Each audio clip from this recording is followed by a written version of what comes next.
Hello, my absolutely brilliant and beautiful astrology soulmates, and welcome to your November 2025 horoscope overview. I'm practicing professional astrologer Stormie Grace, and I'm also the founder of the Astrofluency Method. I am thrilled to have you here to talk about November. Now, a couple of housekeeping things. First of all, there's going to be timestamps in the description box down below so that you can go to every sign so you can just go right where you want to go. But I'm going to also encourage you to take a listen to the overview because there are a couple things in here that set the stage for the energy we're working with that are not included in your signs.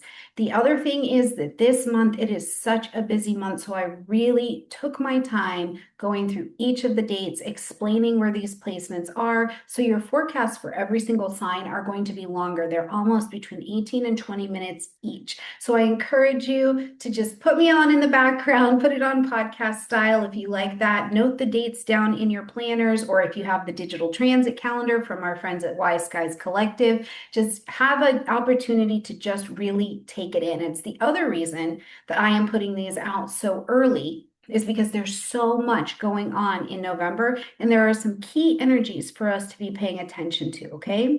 All right, beautiful friends, if you want to be learning to speak the language of astrology and be astro fluent, I would love to see you at GAFA, which is my school, Grace Astrological Fluency Academy. If you want to join me, you're going to be getting into a position to not only learn to speak the language of astrology, but now GAFA is also getting in alignment with ESAR and NCGR to be schools that can also certify you to get certified by these other bodies. So if that is you, that's important to you, I would love to have you at the school. You can click in the description box down below. The only other thing I want to tell you before we jump in here is if you do not already have your own natal chart or you're one of our newer people, I would encourage you to get your natal chart or to pull it up anywhere free online so that you can see exactly where these aspects and these transits are happening in your particular chart, because the very best astrology is your astrology. So make sure that you have everything that you need to join the conversation, okay? All right, friends. So as we're beginning November, like I've said, it is a busy, busy, busy month. There's a lot going on. But something important that I want to point out as we're jumping into the month is that we're actually beginning November under the shadow of Pluto being in Aquarius and direct, which is brilliant, but it's still out of bounds until November 28th. So we are still under that energy. And I did a separate video all about Pluto out of bounds so that you can really dig into what that means and how that's looking in your life. More importantly, how does it feel in your body as Pluto is pushing on that vibration within you? So make sure you check out that video because Pluto is not just out of bounds until November 28th, and then that's the end of it. It's going to come into this position again. So we want to become familiar with how do we speak that, become fluent of that vibration in your body and in your life.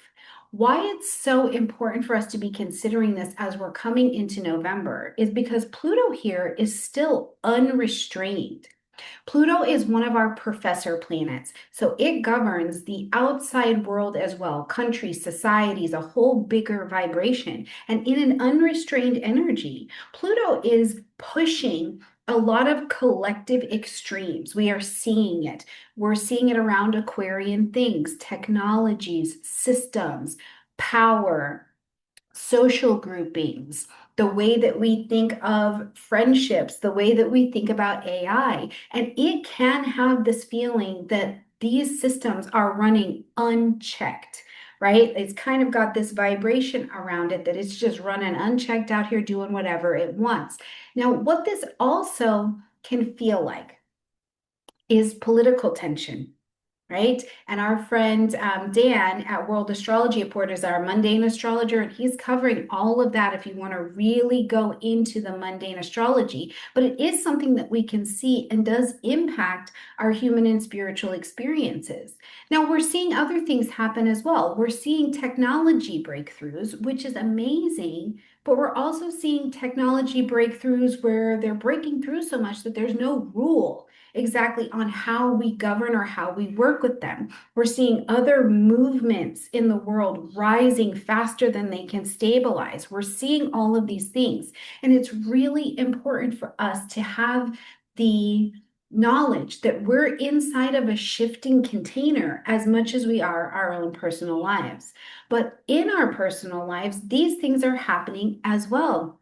We're seeing AI expand into our lives and technology need to expand into our lives very quickly. Maybe many of you are feeling ideas pop up left and right, and you're not sure which direction to go, right? Like it's spreading faster than you can stabilize an idea. You're feeling a bit unrestrained. You're feeling like you're being pushed to a collective extreme. You're not sure what group you should be a part of. Things like these are very real. But I want to be able to bring this down to a solid sentence for us and a solid question. I think that on a personal level, where Pluto, in a pain point kind of way, is asking us to focus our attention is on the question, where are you addicted to the drama, to the noise, and to the power struggle, right? Because the pain is being pulled into power battles. And it's a power battle or it's an energetic battle that's bigger than you. So, where during the out of bounds energy can we work with that? The opportunity here is to step back. The opportunity with Pluto out of bounds as we're traveling through the rest of the energies we're going to encounter this month is reclamation, reclaiming the boundaries, deciding where you want to focus your energy, right? Moving away from the chaos. These are going to be massive stories that as energies continue to shift and life is life out there, right? As those continue to go on, we have an opportunity to choose. Now, that said, let's hop a little bit into the month. You get a very good breakdown for each of your signs, but I do want to take a small overview of it because from there, having that in mind until the 28th, on the 4th, we're going to see Mars swoosh into Sagittarius. So now we've got Mars back into a fire energy. And speaking of restlessness, this can be that energy. It's restless, mutable fire. We want the truth. We want freedom. We want reckoning, but we can also be really, really scattered. Now, the nice part is Mars can help us get done or see the truth of something that we need to do to be able to move forward. On the 5th, we're going to have a full moon happening at 13 degrees of Taurus, and this is going to challenge our comfort zones. I don't think that this is the softest full moon. It is going to challenge us. So something about money, stability, self-worth, our relationships, how we receive. You know, I've been on the Are You Receiving? Have you done the Venus Reset program all year?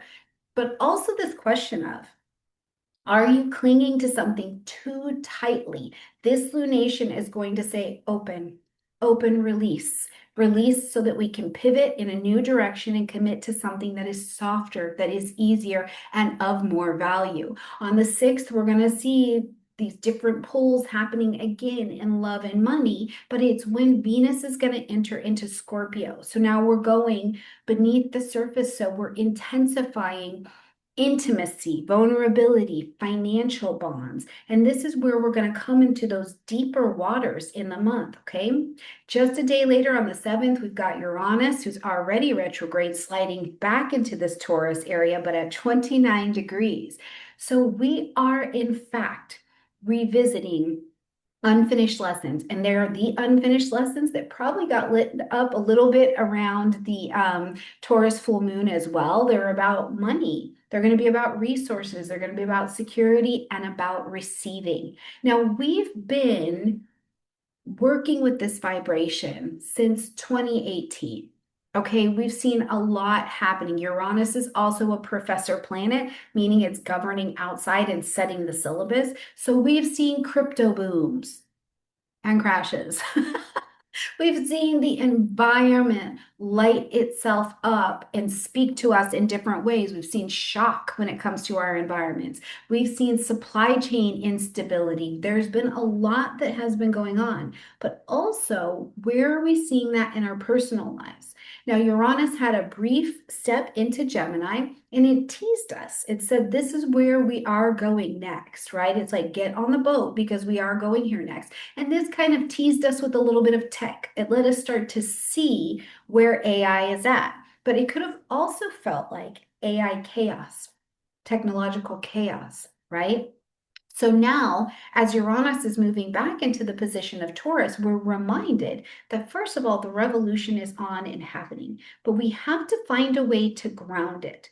So when we look at the soul story and what your human being is going to do about it, where are you willing and able and doing the work of releasing, not clinging to the old way things are done, and being able to embrace technology where it so fits, but in a grounded way. And for some of you, this will be very obvious. Your children have gone back to school and they're saying, we're not having paper books anymore, it's all digital. And there you have to adapt because there you are, right? Or something in your business. Maybe the business is not profitable anymore and you're realizing it needs to have a tech involvement. Maybe, there's a lot of possibilities here, but we are reconsidering them. Now, when we get to the middle of the month, we will have Mercury go retrograde, and it's going to begin that retrograde in Sagittarius at 6 degrees, and it's going to go backwards into Scorpio. But as it begins its retrograde here in Sagittarius, go back over the Sagittarian things: travel, teaching, education, any kind of expansion, truths, beliefs that you've had. We'll also see that Jupiter is going to come retrograde at 25 degrees of Cancer, and that'll just be on the 11th. So between the 9th and the 11th, we also have some redirecting energy grabbing our attention. That Jupiter in Cancer retrograde is going to be more about slowing down any kind of growth or change that's been happening in the family, around housing projects, around ourselves. Do you need to retreat and restore in some kind of way? So I'll look forward to hearing what the Jupiter retrograde is bringing into your life in the comment section down below. I already know at this time of the year, I'll be going back over some things on my parents' property. Very Jupiter and Cancer, right? By the time we get to the 18th, solidly the middle of the month, that Mercury has taken that slide back into Scorpio, pulling us back into old wounds, pulling us back into intimacy around trust, around money, death, debt, taxes. Anything that needs to be reviewed is going to come up at that time. And then we're going to see that Mercury is going to come out of retrograde on the 29th, okay? Before we get in this month, the 20th is busy. We're going to see a new moon happening at 28 degrees of Scorpio, but on the same day, we're going to have a Uranus-Neptune sextile, with Uranus being in Taurus and Neptune being back in Pisces, both at 29 degrees, at anaretic karmic degrees. This sextile is rare, it doesn't happen often, and it is important. So wholesale, the 20th is a rebirth moment for us, hands down. It's a chance to shed the old skin, plant seeds of intention for transformation. That Uranus and Neptune working together is visionary, it's revolutionary, it's spiritual. The pain that I think that we run into as we're in this portion of the month is very Taurian. It's letting go. I'm afraid to let go. But the opportunity is to dream the bigger dream. Receive. What is it like if you let go and just let yourself receive? Work in a softer way, be in an easier way. The world that you've ever wanted to call into your life is maybe bigger than you thought possible, but grounded in some softness, grounded in some release, you can actually have the vision that you've been calling in, right? There's some beautiful examples of this that you guys have shared in the comment section down below. Now we're going to also enter into Sagittarius season just here on the 21st. So happy birthday to our Sagittarian friends. And we're going to see Saturn come direct at 25 degrees of Pisces, and this is going to be on the 27th. As Saturn comes direct, right? Saturn's just no bullshit, right? Saturn's one of the tutors. Okay, Saturn is not one of the planets who's setting the score. Saturn is helping you carry out the syllabus of our professor planet. So Saturn in this way, along with Jupiter, acts as a tutor. So here, Saturn is demanding discipline, and it's spiritual discipline. It's discipline around your belief system. It's discipline around your boundaries. And Saturn will not be taking no for an answer, or we're going to experience consequences, right? Now, as we're going to close out the month, I think we close out on a beautifully sweet note. We will obviously have Pluto back in bounds as well, which is going to calm a little bit of the energy. But on the 30th, we see Venus move into the vibration of Sagittarius, closing the month on a freer, more fun, more adventurous, lighter energy around your love, your money, and your values. So November, not a quiet month, 0% quiet month. Pluto out of bounds is going to keep the extremes alive for most of the month. And so we just need to be mindful of that, especially as we're having reactions to things or we're making decisions. Am I in an extreme? Because none of us are exempt from this, right? But I think that also having Uranus come back into Taurus is kind of going to drag us back into some grounding so that we make sure that our heads are in the sky, but our feet are on the ground. All right, my beautiful friends, enjoy the rest of your video. Enjoy every sign. If you have questions, if you have comments, if there's a way I can help direct you, please let me know in the comment section down below. And I cannot wait to see you in GAFA, where you are ready to learn to speak the language of astrology and watch your freaking life and watch this world just absolutely open up for you. All right, beautiful friends, enjoy the month. Absolutely beautiful Aries friends, and welcome to your horoscope for November of 2025, where Aries November is a busy, busy month, as you can see on screen, and it is really all about recalibration. So we have a lot to talk about. Now, before we jump in, first of all, welcome if you're new here. So happy to have you. If you're returning, love seeing you back. Please make sure you have your own natal chart so that you can see where this is actually unfolding exactly for you. The natal charts are available in the comment section in the description box down below. And you can also find a video at the end of this video showing you how to identify the transits in case you're not familiar with how to do that. And if you're also a little bit newer to astrology and you're dipping your toes in, if you just go over to my website, I've got a big old beautiful guide for you on how you can start to unlock the astrology and start to learn where we're at. Pick up this language. It's full of resources, organizations, all kinds of good things to help you get into the game, okay? All right, Aries, like I said, this is a busy month. So much activity is happening in your 2nd, 8th, 9th, and 12th houses. So you're really being asked this month to balance your relationship with money and resources, to go a little bit deeper into intimacy and trust, and to ultimately open yourself up to some big questions about truth and belief. Now, there's also a really critical moment that happens this month, and I'm going to spend a fair amount of time on it, but it's Saturn. It's reminding you that the deep inner work you've been doing and things you've been looking at, fears, old ideas, they really are the foundation to how you're going to step forward. So we've got a lot to look at. Let's jump in and break this month down. Right at the beginning of the month on the 4th, we've got Mars entering into the vibration of Sagittarius. Now, Mars is your ruling planet, and as it enters Sagittarius and it fires up this 9th house energy, it's about travel. It's about higher learning, higher education, publishing, marketing, broadcasting, faith, and philosophy. So there is a bit of restlessness happening here, right? You're seeking meaning, you're seeking this expansion. And this could very well look like you're diving into a course. For some of you, maybe you're planning this big trip. Maybe you are looking at how firmly you stand in your own beliefs. Now, because it's Mars as well, we have to be mindful that a bit of a pain point that can come up as we're experiencing this transit is the impulsivity, right? Mars is comfortable in a fire energy. So the impulsivity, you're rushing into an opportunity, but you're not actually prepared.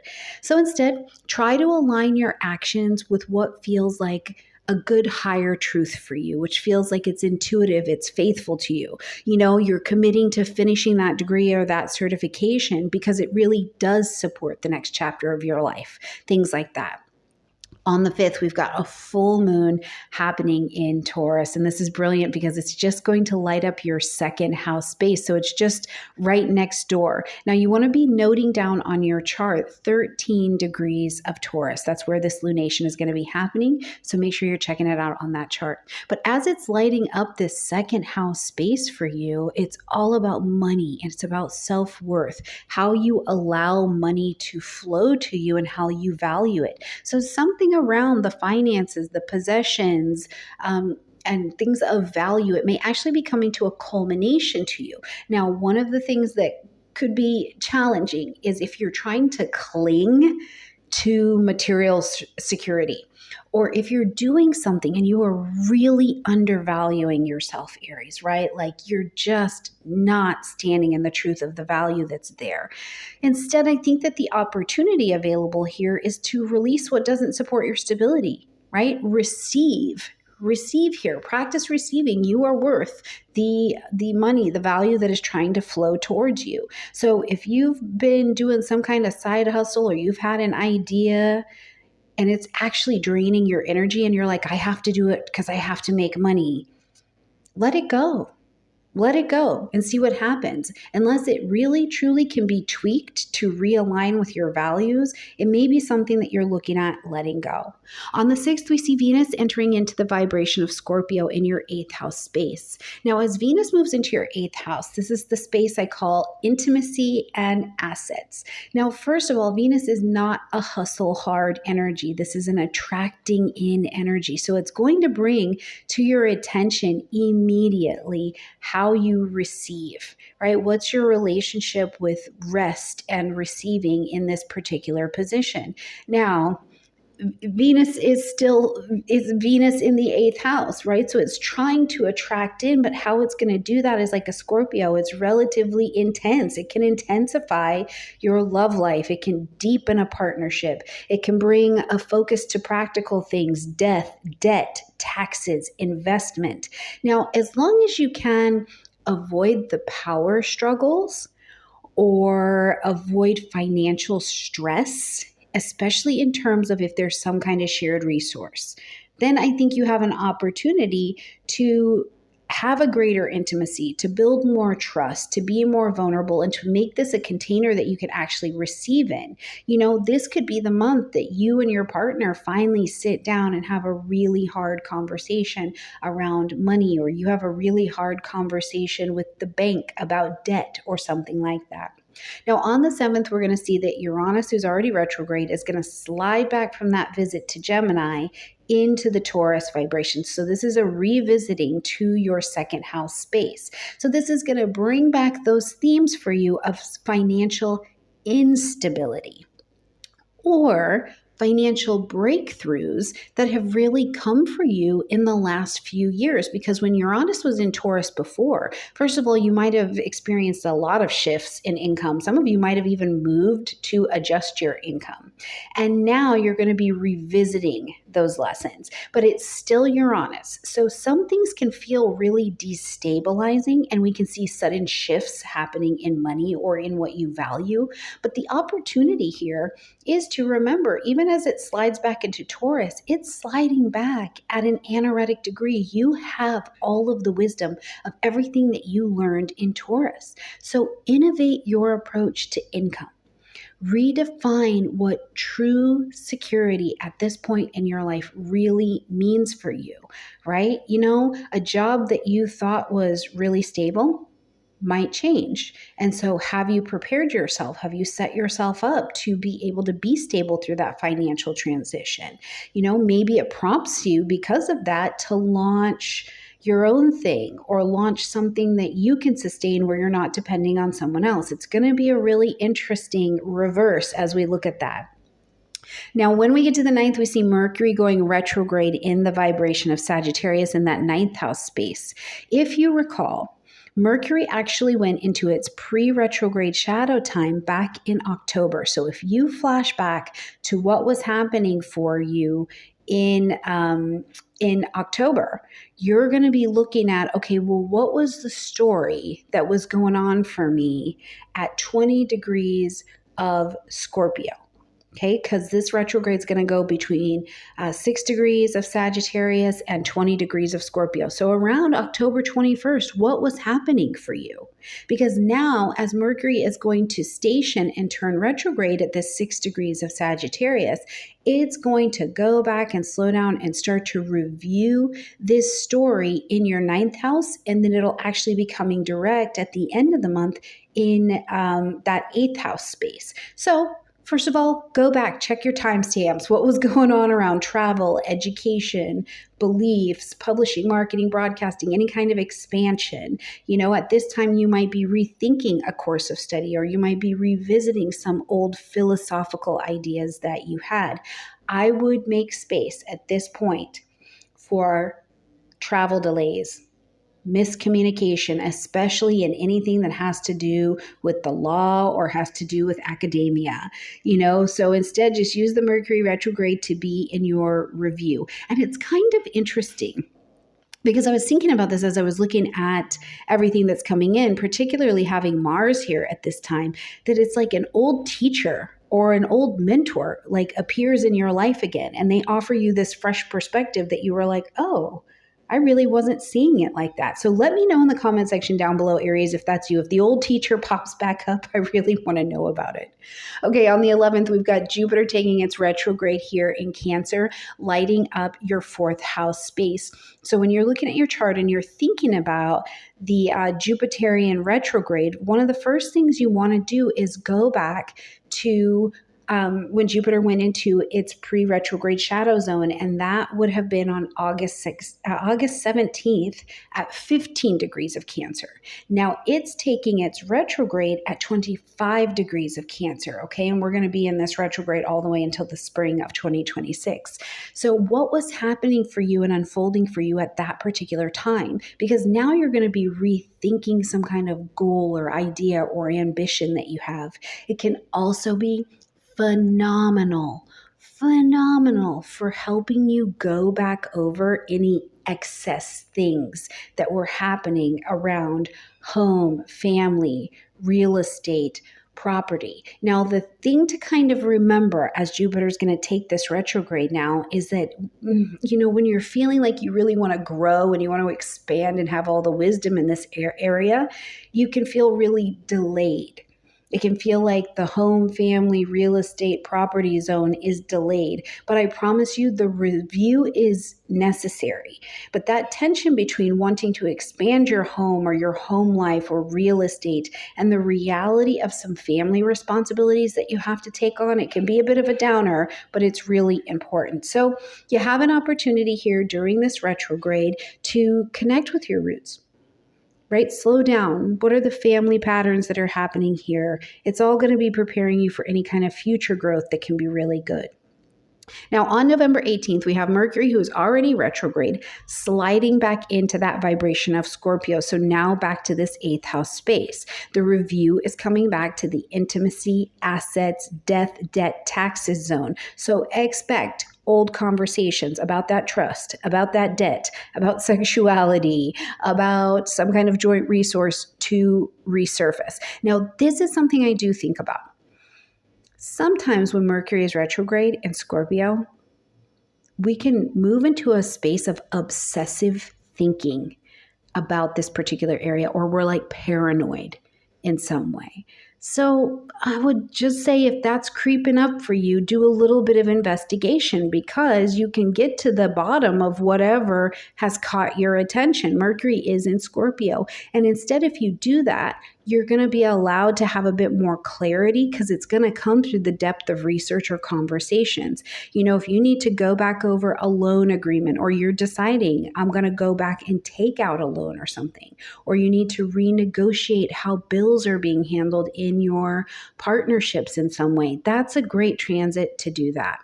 Okay, the 20th is a busy day. It's just a busy day energetically. So I want you to please circle this on your calendar, just so you can be like, yes, there's a lot going on today. So first of all, we've got the new moon happening at 28 degrees of Scorpio. This is going to light up your 8th house space. But we've also got Uranus, who's retrograde there and slid back into Taurus, into that 2nd house space for you, in a sextile to Neptune, who's also retrograde and having slid back into Pisces. So there's a lot of conversation on the table for you at this particular time. So let's break this down. Okay, now, first of all, as we see that this new moon is happening, it's your chance to plant your seeds of intention, right? You're going to be planting your seeds of intention to begin something new in this 8th house. It's a reset to the intimacy. It's a reset to empowerment. It's a reset to shared finances. It's a reset to sexuality.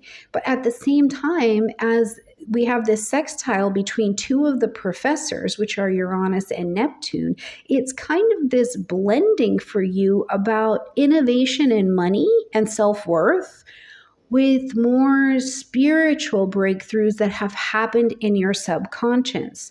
And this to me is like a real life example to me is that you held on for a very long time to an idea of who you were, how you made money, what it needed to look like, what money meant to you. And now, as you've had this breakthrough through your subconscious, you're willing to engage in the material world in a very different way, right? Like maybe you have had this mindset shift or a mindfulness practice that shifts how you handle money and stress and these kinds of things. Now, I do think, because this is only the second pass of Uranus and Neptune having this sextile. We're going to be working on this until 2027, right? It's only the second pass, so you still have time to learn, because the fear of letting go or confusion about finances or your emotions connected to your finance, this can still be a little bit tricky with this energy. So just to know you have time. Now on the 21st, we've got the sun entering into Sagittarius, bringing light, heat, life, and vitality. So it brings a lot of energy, a lot of optimism for the next 4 weeks. And as long as you don't scatter your energy into too many projects, I think that you can enjoy pursuing the expansion, finally booking that dream trip. Yes, Mercury is still retrograde, but maybe it's time where you're getting to go back to it now at this particular time. And that Mercury has moved out of Sagittarius into Scorpio. So it's kind of leaving you a blank space where you're like, wow, that trip that I wanted is on sale now, or that other course that I wanted to take instead of this one is now on sale, or my schedule's freed up, right? It's like you begin to study, do, travel, and engage something that really excites you. And in that way, Aries, it is showing you a different side of the philosophy that you have even believed about yourself and that you've been building a life on. And I think one of the biggest things it shows you is that you can change. You can change. Okay, on the 27th, as we are creeping ourselves towards the end of this very busy month, we have got Saturn coming direct in the vibration of Pisces. Now, I think that this is so significant because it's a powerful check-in point for you, Aries, right? Saturn spent some time earlier this year moving into your first house of identity. And it's like it gave you a preview of responsibility and maturity that you're going to need to step into when Saturn does its full transit into this sign, in the coming years. So for many of you, you might have felt the weight of like defining who you're becoming, or noticing pressure to take yourself more seriously or move in a more serious, I'm saying that in quotes, direction, but also encountering these limits, right? Like these blockages, and they're forcing you to like look at it, but they're also forcing you to kind of grow up fast in some areas of your life. Now, this could have also been an outside source where somebody's looking at you being like, no, we need to be going another direction. So let me know in the comment section down below, Aries, if that's been your experience. Then Saturn retrograded back into Pisces, so back into that 12th house space, right? Into the space of the subconscious, which is where we're experiencing it. It's pulled you back into the unseen realms, your spiritual health, mental patterns, hidden fears, creative projects, relationship with rest, and that retreat of Saturn moving in its retrograde vibration through Pisces, for some of you maybe felt really frustrating. Like you took one step forward and two steps back, very Paula Abdul, right? But it was necessary to reveal what is lying beneath the surface, what's really going on behind the scenes. Because before you can build this stronger identity, when Saturn moves forward into that first house, you've got to clear out the old baggage of the 12th house. So now that Saturn is stationing direct here in Pisces, it's bringing clarity and structure to these things that were going on behind the scenes. Now, for some, you may have had to face some real fears or old stories or old judgments or prejudice that you had. Some of you might have had to be walking yourself to the truth that you were burnt out, right? Like you've not had enough rest. You don't have a relationship with receiving. These cycles of self-sabotage that have absolutely been limiting you. And that is painful. I'm going to tell you, that has been painful to maybe see this in this 12th house way. But the opportunity as Saturn is direct now is that you're being asked to practice a discipline in your healing, your rest, your receiving, and your spiritual routines, so that when Saturn moves back forward into your sign, you can step into this next chapter of your being with a lot of strength. You know, Aries, the invitation here is to look at where you're creating consistent boundaries around rest, receiving, maybe committing to therapy, AA, any of the A's you need to go to, confronting different habits that are draining your energy. You know, think of this as a cleanup time. And also, if you needed to just sit down and do some art, Aries, this is a beautiful call to action for you, I think. Okay, when we get to the 29th, we've got Mercury now coming direct in the vibration of Scorpio, lighting back up this 8th house space. So it's clearing up the confusion and the finance or the intimate conversations. And some truths may be uncomfortable to hear, but clarity empowers you to move forward. So you're going to reach that final agreement that is something financial, something in the detox, something like that. And as we are going to close out this month, where I've told you the sky is busy, we've got Venus shifting into the vibration of Sagittarius, joining the Sun, joining Mars in this area, adding joy, attraction, and creativity to your travel, your learning, your publishing, your marketing, your broadcasting, your belief system, a legal situation. Now, the pain point here is overindulgence, or you're just like avoiding responsibility. Don't do that, okay? But there's an opportunity to experience love, experience abundance, being attracted to you, coming through adventure, coming through exploration. You know, maybe you fall for someone in another country or culture, right? Even if you don't ever get to meet them, maybe you see an actor or something on TV and it really stirs something in you. And it's just a beautiful, luxurious experience where you eat something from a different culture and it's like you're romancing your life, right? Maybe you're investing in a course that really is going to broaden your horizons, even if it's just for the joy and the adventure and the exploration of studying. All right, Aries, it's a month. It's a month of transformation and preparation, right? Uranus is going to reawaken those lessons around self-worth. Mercury is still going to be Mercury retrograde, but by the end of the month, I think you do feel a little bit more sure and inspired to pursue some kind of vision that really does excite your Aries spirit. Please share how it's going for me in the comment section down below. I love you a ton, and I look forward to seeing you next month. Hello, my absolutely brilliant and beautiful Taurus friends, and welcome to your horoscope for November of 2025, where Taurus November is a busy, busy, busy, busy month. It's a busy month, okay? So we have a lot to jump into this month, and we're going to talk all about it. But first things first, Taurus, please make sure that you have your own natal chart so you can see exactly where these are happening for you by degree in your own chart. You really want to light this up personally. You can click in my description box down below and get your natal chart or your progress chart to see where these things are happening for you. All right. And Taurus, if you have not already jumped your beautiful Taurian being into the Venus reset program.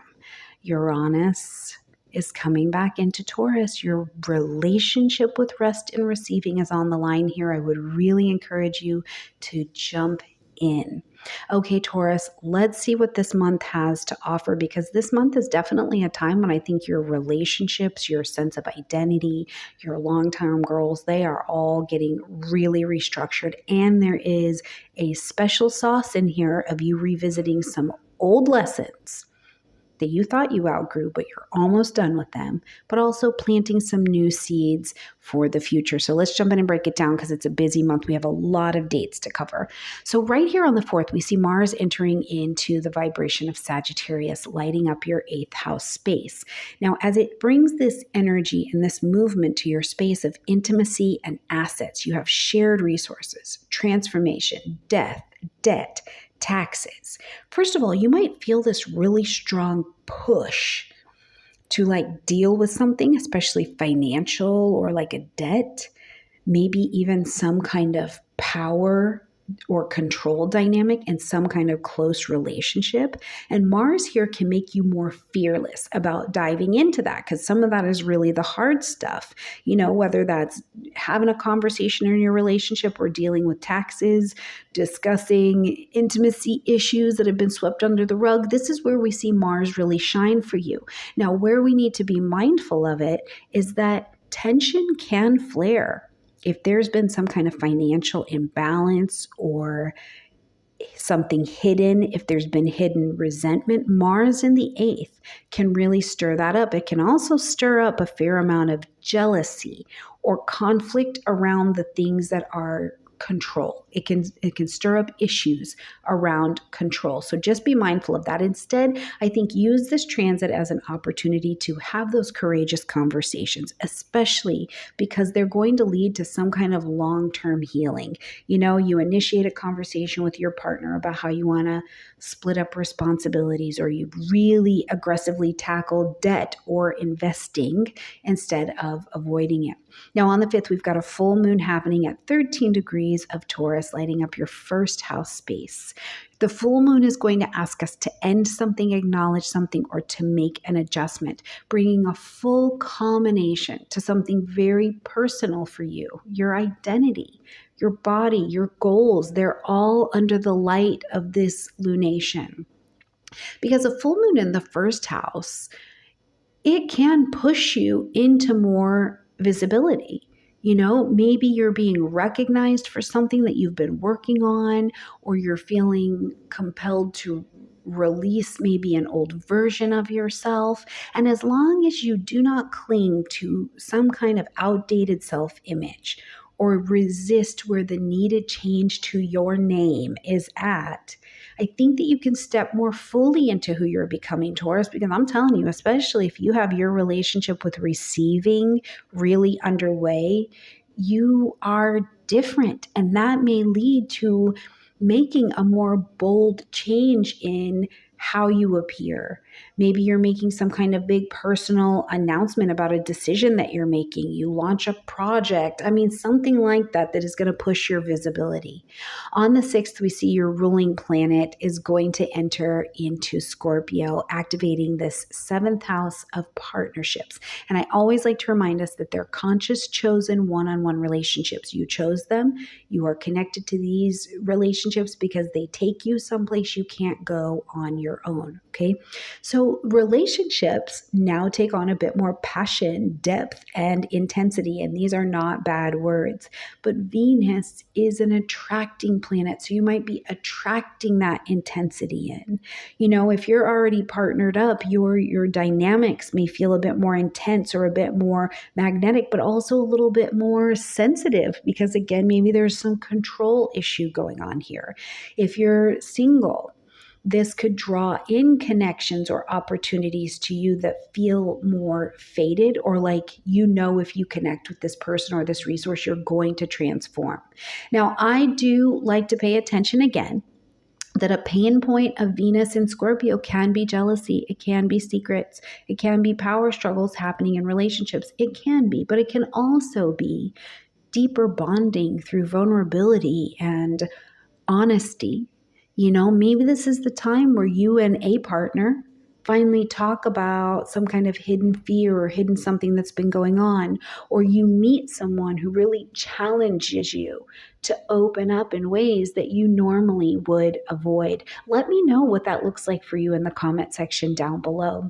Now, on the 7th, we've got Uranus that's already retrograde, re-entering into Taurus, back into the first house, 29 degrees of beautiful Taurian landscape, revisiting identity shifts. Now, you have been navigating these, friends, since 2018.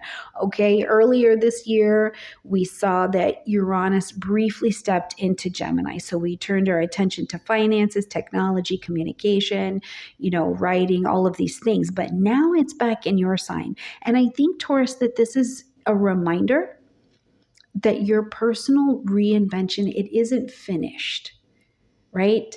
So there's a space here as we experience this dynamic all the way until spring of 2026, that sudden changes in your appearance, sudden changes in a direction of your life, sudden changes in your lifestyle may come up and they feel really destabilizing. But instead, I would say, hold on, embrace this. The changes that are coming are because they only match the current honest vibration of yourself right now. So embrace that freedom. Embrace the authenticity that's coming with it. If you feel like really radically changing your career direction or your look or a daily habit, as long as you're not doing it for the shock and validation value of other people's, but if you're doing it for you, Taurus, then I say do it. This energy will support that. Okay, on the 9th, we've got Mercury going retrograde at 6 degrees of Sagittarius. Now, if you go back to October 21st of 2025, we saw that Mercury moved into its pre-retrograde shadow time at 20 degrees of Scorpio. So first of all, have a review what was going on for you in your relationships at that time, because between that time and going to the end of this month is where Mercury is going to work this retrograde. But first, we're going to start this conversation in that 8th house of intimacy and assets. Now, we're going to slow down the conversation about those debts, about detox, about death, about intimacy, about contracts, about sex. And this is a classic time for miscommunication in finances, in partnership. Maybe you wanted to travel and it was supposed to be a joint travel or something like that, and it's delayed. Or old issues around jealousy resurface, right? There's delays, there's suspicion, things like that could definitely come up. But Mercury retrograde is a great time to do the review the fine print, revisit a past agreement. Maybe there is an error in an account that you have with someone and you're reviewing it, or you have to open an old conversation about some kind of emotional needs that need to be met in some kind of relationship. This is a great transit to work with that. On the 11th, we see Jupiter stepping into its retrograde at 25 degrees of Cancer in your 3rd house space. This is communication, learning, siblings, writing. I like to put websites in here, education, if you're doing you're learning something new or teaching something very beginner. Now, expansion in these areas, you're like, yes, I have all this wisdom. I'm going to be expanding out here. It feels like it's on pause. But this retrograde is actually just about giving you space to reflect, because something has probably happened in excess. And some of that excess needs to be cut back to the right size moderation. So when the frustration and the stalled plans come up, or maybe a writing project isn't flowing, or a class feels really overwhelming, refine. Slow down and refine, pull it back. Where can we bring this down to size? Refine your message, refine your thinking. If you're editing that manuscript, listen, Taurus, I'm editing a manuscript, so maybe we're doing our manuscripts together. Maybe you're reconsidering a course of study, or you're talking to your siblings and maybe you're talking with them because there was a misunderstanding. This is a time to be looking at that. On the 18th, we've got that Mercury retrograde now sliding from Sagittarius back into Scorpio, so at 29 degrees of your 7th house of partnerships. And that is exactly what becomes the focus: partnerships. Expect old relationship conversations to resurface. Now, whether that's with a romantic partner, a lawyer, a business collaborator, an ex, the law, we're going to revisit some old wounds and some old conflicts. But the opportunity here is closure, renegotiation, and bringing something to an ending. Maybe you resolve a long-standing disagreement you had with someone, or you revisit them and you're coming to each other on new terms for your relationship. The 20th is busy. It's very busy, Taurus. So please mark that on your calendar. First of all, we've got a new moon happening at 28 degrees of Scorpio, lighting up that 7th house space. And then we've got the second pass of the Uranus-Neptune sextile. While that is a friendly and kind of soft energy, it is a busy, energetic day. So first of all, that new moon in Scorpio is your opportunity to plant your seeds of intention to begin something new in your partnerships, whether that's recommitting to an existing relationship, starting a new collaboration, setting intentions around a better significant partnership with more intimacy, something like that. This lunation supports that level of transformation, very Scorpio. At the same time, Uranus is back in your sign in a sextile to Neptune and Pisces. First of all, this sextile is about receptivity. Both of these energies practice receptivity. So you got to have that together if you want to really experience the good life. Now, this is a pretty rare aspect. I actually talked about it in my book, but it does for you activate the 1st and the 11th houses. So you're being asked to align, Taurus, this self of yours that is evolving with a bigger vision of your future and the groups that you're going to be a part of to go in that direction. Now, I can say this is only the second pass, and we're going to work with this sextile energy until 2027. So I want to say this fear of losing yourself or feeling uncertainty about your role in the world or in your communities, it's there. It's there. And it's going to be normal to be having that experience. But instead, the opportunity here is to be a part of a network that really reflects your authentic identity at this time. Be in those inspired partnerships, like maybe you're going to not be a part of a community that you're used to being a part, and instead you're joining something that's a little bit more visionary. You're aligning with a different spiritual community. You're leaving behind a social circle or a friendship that just does not support your growth anymore. So it's going to be a really interesting sextile, but you will be in action. That is the soft energy of a sextile. On the 21st, we see the sun entering the vibration of Sagittarius, bringing light, heat, life, and vitality to the spotlight of your intimacy asset, shared resources, transformation, and it'll be there for the next month. Now, avoiding vulnerability is not it. Fear of financial instability, that may come up, but that is also not it. This is an opportunity with the sun here, with the ruling planet of Sagittarius retrograde, for actually having greater empowerment through honesty, through resource sharing, through vulnerability. Maybe you open up to a therapist or a financial planner and tell them what's really been going on. You get a coach, you get a mentor. Whatever it is, you're taking steps to rebalance and get a new set of philosophies around your finance, around sex, around power, control, and your relationships. On the 27th, we see Saturn coming direct at 25 degrees of Pisces. This lights up your 11th house space. Now, this is a karmic check-in point is what I would call that. It's a turning point because Saturn earlier this year entered into Aries, and it was putting that pressure and bringing your attention to your 12th house, like giving you this preview of hidden responsibilities, spiritual discipline, the needs to face your fears quietly, where you're silently sabotaging yourself. And then it retrograded back into Pisces, into your 11th house, really slowing down your progress around communities, friendships, long-term goals, all of that started to feel a bit more delayed. But now, as Saturn is stationing direct here in Pisces, I think it's bringing clarity and momentum back to this area of your chart, your world, your future vision. Now the last months, Taurus may have tested your friendships. It may have tested your connections to social groups, to even technology. Hell, you know what I mean? But it was showing you more than likely who's truly aligned with you, but also maybe where some boundaries are needed. So now as Saturn has direct, the opportunity is to move forward. Move forward in the supportive communities. Move forward with goals that are genuinely authentic to you. They are sustainable.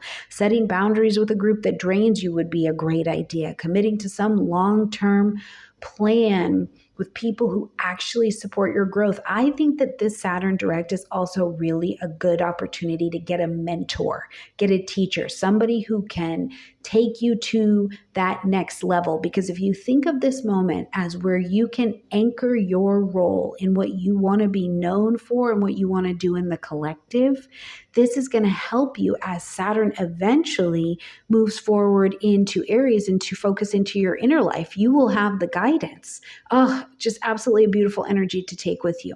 Okay. On the 29th, we see Mercury now direct in that vibration of Scorpio. So clearing up all those relationship conversations, agreements, contracts, those can move forward. Misunderstanding, the travel, it all gets on, getting on. And on the 30th, we see Venus, your ruling planet, now also coming forward into your 8th house space. So again, Venus is about that receptivity. It's not a hustle hard energy at all, right? But intimacy feels lighter here, feels more harmonious, more joyful. The shared resources, you see how they benefit more from cooperation. It's abundance through vulnerability and mutual trust. Maybe at the end of the month, you're pooling your resources with your partner and you guys are doing some kind of really big investment. And it's the kind of investment that is going to ultimately change the direction of your life. Some kind of joint investment or resource really pays off for you. Taurus, November is a busy but transformative month on every single level. With Uranus back in your sign, you're really being asked to embrace that reinvention to your identity, right? But by the end of the month, I think you do feel clearer about who you are today, what you want today, what kind of partnerships and friendships are going to carry you and walk with you in this part of the journey and into your future. Okay, beautiful Tauran friends, please let me know how it has gone or is going in the comment section down below. I love you a ton, and I look forward to seeing you in December as we close out the year. Absolutely brilliant and beautiful Gemini friends, and welcome to your horoscope for November of 2025, where Gemini November is a busy month for you, and it is one that centers all around partnerships, your daily life, and this hidden stuff. Hidden healing work, hidden things going on in the 12th house, as these houses are all lit up, asking you for balance, asking you to take on some really practical demands of work and health so that the deeper shifts you're looking to make can go ahead and make themselves apparent. So lots going on this month, Gemini. First things first, though, please make sure that you have your own natal chart. If you don't have that, you can get one in my description box down below. Now, right as we're going into the month, Gemini, we've got here on the 4th, Mars entering into the vibration of Sagittarius. So we are coming in, lighting up your 7th house space.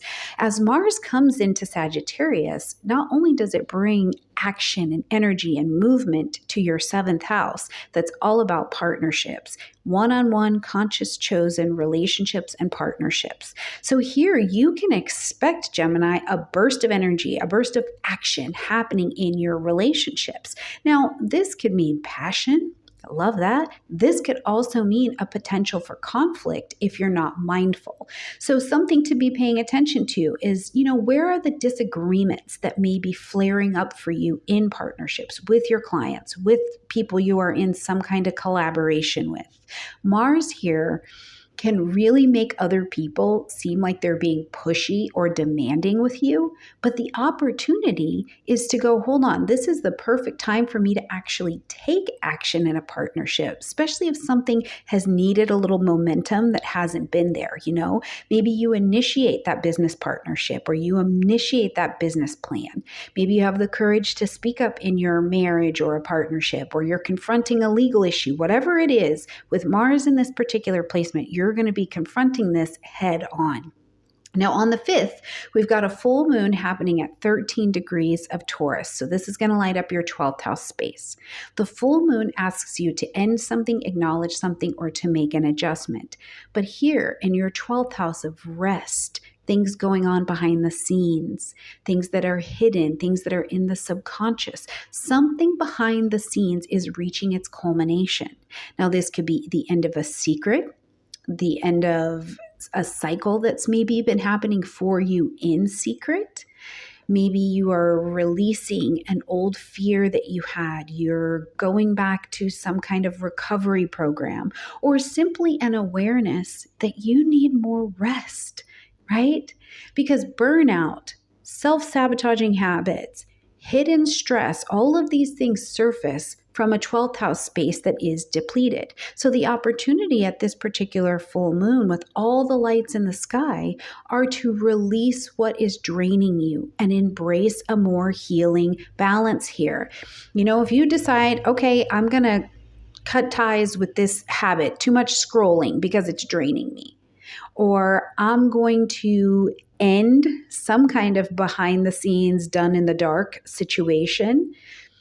Maybe you're going to start a new spiritual practice or go back to a spiritual practice that was really helping you. Whatever it is, this particular full moon is giving you a pivot and a new direction to commit to. On the 6th, we've got Venus stepping into the vibration of Scorpio, lighting up your 6th house space. As Venus comes into the Scorpionic energy, the first thing we want to remember is that Venus is not a hustle hard energy. Venus is an attracting energy. So we're highlighting this house of work, health, routines, daily schedules, even how you talk and you speak to yourself. That counts in your mental health space as well.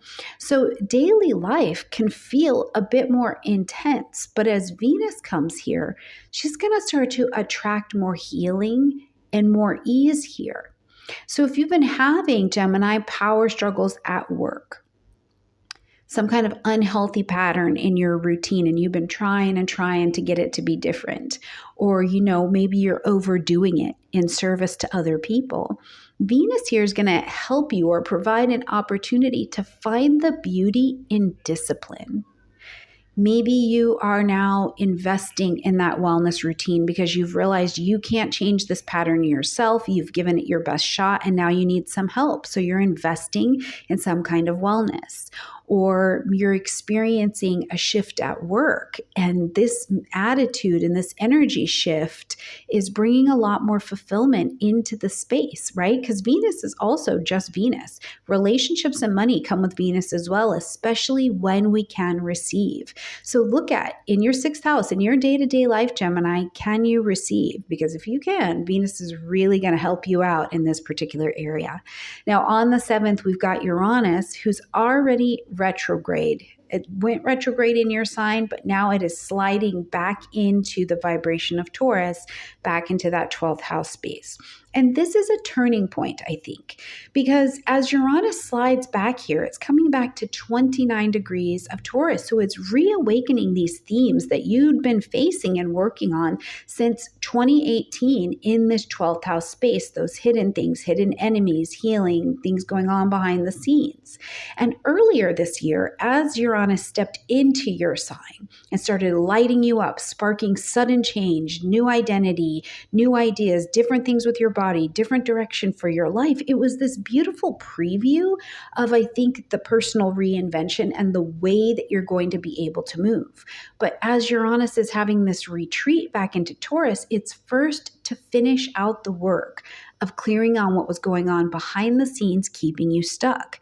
So this can be a time as we are experiencing this retrograde where truly there's a restlessness that comes with it. Or maybe there's this sudden disruption of your inner peace. And you're like, dang it, I thought I learned this already. So there can also come with it a bit of an anxiety. So if it feels like you were almost there and this breakthrough you thought you had fully identified as Uranus came into your sign and it's not fully happening yet, I want you to know that the opportunity here is about clearing. This is a last view of Uranus stepping back into this Tauran area, clearing out this old spiritual baggage so that you're free as Uranus comes back into your sign, and you're free for good and for all to move forward. If you've had that dream or, a spiritual experience that revealed something to you or a pattern, and you've been ready to move forward from it, but you couldn't just yet, even though it's been holding it back. As Uranus comes back into Taurus, once you see it with these fresh, more mature eyes, you can come to the other side of that, because once you've seen it, you can't unsee it. So you'll be more likely to be willing to make some changes. Okay, on the 9th, we've got Mercury stepping into retrograde at 6 degrees of Sagittarius. So again, lighting up this 7th house space. Now, Mercury is your ruler, and as it takes its retrograde in the 7th house, it's going to slow down the conversation, the communication in your partnerships. So this is a great place for misunderstandings with partners, clients, collaborative people, legal things. It's all very possible at this time. And that's really the pain point of a Mercury retrograde, is the confusion and the miscommunication. I can't sign that contract or make this commitment that I think I'm ready to make. But instead, we use the Mercury retrograde to review, refine how we're relating and how we're communicating with other people. Maybe there is an old business agreement that needs renegotiating. Maybe there's a relationship dynamic that needs renegotiating. Maybe you hear from an ex and it actually brings really good news to you, because typically what comes back in a retrograde is coming to be reset, revised, and released. On the 11th, we're going to see Jupiter go retrograde at 25 degrees of Cancer, and this lights up your 2nd house space. This is the space of money, values, how you use your creative talents to draw resources to you as well. And as Jupiter goes retrograde here, it's going to put a pause, giving you a little bit of space to reflect here, Gemini, right? So financial plans, they may still feel stalled, or they may come into a stall. Or maybe you're being asked to go back over some root issues around self-worth. They resurface, they come up, and it's time to look at them, because that's what the retrograde pause is for. First of all, refine your budget and reconnect with your values. What are you doing with your money? Is your country changing its money, and how do you revalue with that? Or maybe you're just reassessing how you spend your money, or how you allow money to flow towards you. Some of you might be also recognizing that some source of income that you have had in your life doesn't align anymore, or you've had a story connected to finances with your family, and this is getting worked out and revised at this particular time. When we get to November 18th, Mercury is now going to take that retrograde show on the road and slide back into the vibration of Scorpio, back into the 6th house space. So now we've got this review in your 6th house of work and health. So one of the things to pay attention here: have you been obsessing about something, about a routine, about small details, or maybe you're over analyzing something so much that you've almost got analysis paralysis?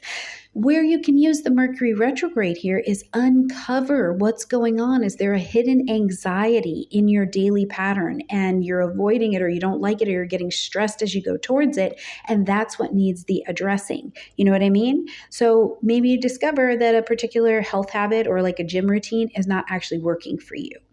Or you realize, I have to reschedule I have to restructure my schedule, or I'm not going to make it.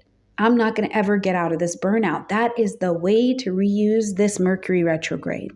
Okay, on November 20th, we've got a bit of a busy day energetically. Now, first of all, we've got a new moon happening at 28 degrees of Scorpio. So, again, in the sixth house space, you see that sixth house is getting a lot of love this month.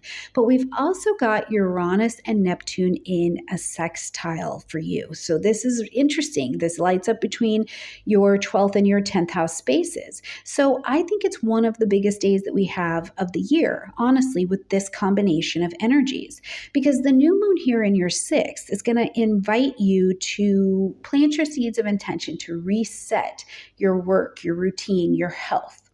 So this is really the perfect lunation for better habits, healthier schedule, a renewed perspective on how to transform and be of service to other people, or detox, decluttering, things like that. Now, at the same time, Uranus at 29 degrees of Taurus, Neptune right here peaking, getting ready to slide back into this Piscean vibration, right? It's blending that 10th house, 12th house space. And the aspect is rare enough that I think it pushes you to get in alignment with this space of what is your spiritual role on this planet, but also what is the public role that you're carrying on this planet, right? Because that sextile is going to provide you an opportunity, and you are intelligently taking action on bridging that gap. Now, the challenge is that Neptune is involved, right? So it can be confusing. It can be something that's confusing about your career direction, a role direction. And when I say role, I mean, what do we call you in public? Wife, mother, husband. There could be confusion around your role. There can also be burnout from overwork, underpaidness. But this is a great opportunity at this new moon to be Uranian. Be visionary. Uranus is back to 29 degrees of Taurus. You have learned something and embodied how to think about resources, right? Be visionary in how to align your work and your healing with purpose. Start that mindfulness practice. It may seem like it's nothing, but sit down, start that mindfulness practice, and let that transform how you're approaching your day, your job, your willingness to launch a project that not only feels like it's your skill, but it's your skill meeting spirituality in the form of a career or in the form of a role. Let me know what this ends up being for you in the comment section down below, Gemini. The very next day, we see the sun enter into the vibration of Sagittarius, lighting up again that seventh house space, and we're turning our attention fully to partnerships at this time of the year like we do every year. So one of the things we want to pay attention to as this light, heat, life, and vitality comes through is, first of all, being in a position of overextending yourself, especially to please other people. Instead, in this next 4 weeks, keeping that in mind, man, what growth and what optimism becomes available to your relationships at this time every year. It's incredible. You know, maybe you are one of our friends who's committing to some kind of new partnership, or you're finding joy. You're finding optimism in some kind of collaboration or connection, or a mentor who's really important comes into your life. The next 4 weeks are full of opportunities. On the 27th, we've got Saturn now coming direct at 25 degrees of Pisces, lighting up that 10th house space. Now, as Saturn stations direct here in your 10th house, this is career, reputation, what we call you in public. We want to remember that earlier this year, Saturn moved into Aries and into that 11th house space for you. So it gave us again this preview of responsibilities in friendship, of communities, of technology, of long-term goals that were coming on the horizon. Then Saturn retrograded back into Pisces and was asking you to focus on the discipline, the spiritual discipline in your career and in your public standing, right? It was like, we need to get these in alignment. So now as Saturn turns direct and clarity starts to return, yes, you might have seen career delays or challenges, especially challenges in leadership that have really tested your patience. But now you can use this to recommit and commit to those long-term plans and structures in your career. You know, take on that leadership role.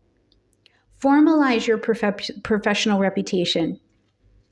Commit to having really steady, strategic, discipline towards a big goal that you have for your life. That's a beautiful use of this energy. Okay, on the 29th, we're going to see that Mercury comes direct in that vibration of Scorpio in the 6th house. So it's going to start to, again, clear up some confusion in the health and work zone. So you might have realized during the retrograde that some habits or work patterns could not and should not return the same way that they were before the retrograde. And so now you're creating a new schedule that supports both productivity, but your health as well. When we get to the 30th, and we're going to close out this very busy month. I told you this was a busy month, right? We'll see Venus moving into the vibration of Sagittarius, lighting up your 7th house space. Again, calling in, bringing harmony, bringing sweetness to your partnerships. After a month of retrogrades and reviews, this is a much lighter energy. It just is. So enjoy the joy, enjoy the connections. Enjoy the growth in love and in how you harmonize in the spaces that you're in.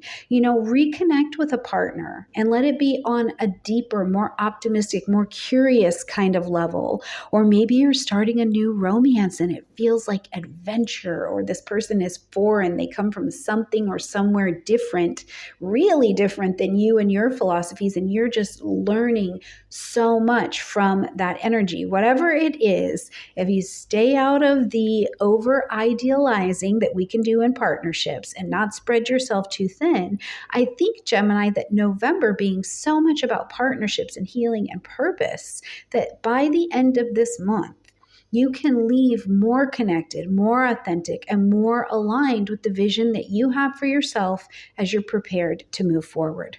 All right, my beautiful Gemini friends, let me know how the month goes for you in the comments section down below. I love you, Geminis, and I will see you next month. Absolutely beautiful Cancerian friends, and welcome to your horoscope for November of 2025. And Cancer, November is one of the busiest months of the year for you, and it hits quite close to home, which is your natural terrain anyways. I mean, this month you're working through layers of responsibility that's showing up in your 6th house. There's this beautiful exploration, I think, of creativity and expression and joy through the 5th house. And then we are definitely going to be talking about friendships and long-term goals. So plenty going on this month, Cancer. Please make sure before we jump into this forecast that you have your very own natal chart. And if you don't have your own just yet, go ahead and click in the description box down below. Get one from me so that you can see where these transits are actually happening in your chart, not just in the general, because Jupiter is going to be retrograding in your sign. Saturn's coming back into that Piscean area. You really want to see how this reflects in your personal chart as well. Okay, Cancer, into the month we go. Now, on the 4th, we've got Mars entering into the vibration of Sagittarius, lighting up your 6th house space. Now, as Mars comes here, it's going to bring action and movement and a bit of heat and certainly a bit of Sagittarian fire to your 6th house, which is daily work routines, health, service to other people. If you have small pets, think hamsters, chinchillas, these kinds of things. Cats fall in here as well. Mars tends to speed things up, though, where it goes. So you might suddenly feel like your calendar is bursting with all of these extra projects. You've got this new health goal that you want to get on. Maybe your health or a daily routine has been stuck and now it's got this energy. The other thing you do want to be mindful of, though, is that Mars and Sagittarius can unexpectedly pile on the plate a little bit too high. And then you have these unexpected, sometimes obligations that are just overflowing into your life. And while this busyness can be really invigorating, if you've been looking for some movement, some boost of energy or motivation in your life, but it can also be downright exhausting if you're not careful about pacing yourself. So be mindful of this as we're traveling this month, because a real pain point of Mars in this particular position is burnout. Right? Burnout with the coworkers, burnout in your daily routine, but it's a great opportunity to cut through any place you felt stagnation creeping up in your life. Now, when we get to the 5th, we've got a full moon happening at 13 degrees of Taurus. This lights up your 11th house space of friendships, social things, including social media, technology, communities, and your long-range goals and designs for yourself. So this is a lunation that's going to ask you to end something, acknowledge something, or to make an adjustment, right? It's bringing a culmination. So something in your social world or in a friendship is coming to completion, to shift, or it's being illuminated so that you can really see it clearly and pivot. You need to pivot to a new direction. So, you might be realizing that there's a certain friendship in your life. Or maybe Cancer, there's been a group that you've been associated for a while, and that association, you realize you're not going the same direction as that group anymore. And that's a very bittersweet kind of feeling and experience, especially if you've invested a lot of time or a lot of energy in some kind of community that feels like it doesn't feed you anymore. So use this lunation as an opportunity to pivot and commit to a new direction that makes space for connections that are a lot more authentic and a lot more future focused on where you really want to go. I think hands down, some of you Cancers, please let me know this in the comment section down below, but some of you are going to step down from some kind of leadership role. Maybe you're part of a group or something and you're going to step down from that role because you're like, this is not necessarily that the group is drama. That can be the case, but you're like, this is bringing unnecessary drama into my life. Okay, here on the 6th, we've got Venus shifting into Scorpio. We want to remember that Venus is not a hustle hard energy. Venus is an attracting and a calling in energy. So as Venus comes here into Scorpio, into this 5th house, it's joy, pleasure, play, romance, children. This is a transit that's calling a more passionate love to you. It's bringing a harmony. It's bringing blessings. It's bringing magnetism to how you create. Your desire for pleasure can be a lot more intense during this time. It is a great time to deepen if you have a romantic bond or something going on, or really pour yourself into your children, your art, your hobbies, the joy as a part of your life. Now, the tricky part, Venus here can tip into obsession and jealousy, right? Venus in Scorpio can bring up control issues in relationships, or it highlights where we're holding back in some way our self-expression, and this can get cringy really, really quickly. So this is a great opportunity to let yourself express what you need to express, experience that joy on a deeper level, bring and attract into your life some trust, into some intimacy, because that's going to be the place that's really transformative for you as Venus is here. It's going to transform how you love.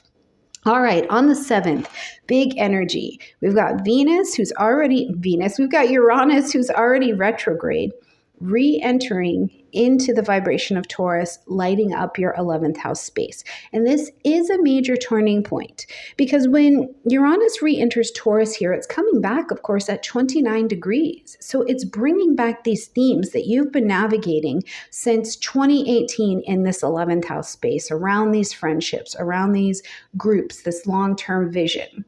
And earlier this year, we saw that Uranus stepped briefly into Gemini and started to light up your 12th house space, giving you this preview of the inner spiritual awakening and the subconscious breakthroughs that are going to be coming for you in these upcoming years. But before you can move fully into that chapter, Uranus has some unfinished business here in the 11th house.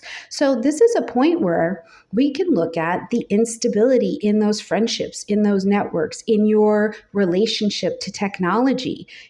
This is still Uranian energy, so people can come and go suddenly, or you feel this restlessness about your current path or how you're going to do it, how you're going to get on it, how you're going to stay on it. But the opportunity here is to remember, Uranus has already passed this 29 degrees, so you're really getting to incorporate everything that you have learned, because the opportunity this brings is liberation. Uranus wants you to break free from what is outdated from your vision, outdated from keeping you to move forward into the future, right? It's stopping you from connecting with communities that are really a part of this version of your evolved identity. So make space, make way for the wisdom of a 29-degree Taurus energy to show you what's no longer a resource. Maybe that close friend is going to move away, or they're going to unexpectedly leave your life. But that gap is going to allow you to have exactly the right vibration of person in your life, okay? On the 9th, we see Mercury going retrograde at 6 degrees of Sagittarius, again, lighting up that 6th house space. So expect those delays. Expect those delays at work.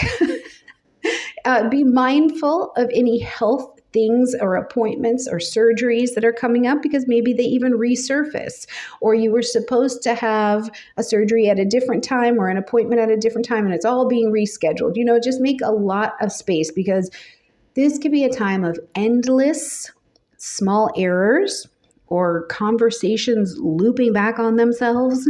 This is the 6th house. So, maybe you have a coworker who's mishearing instructions, the schedule's getting jumbled up, the medical tests need review.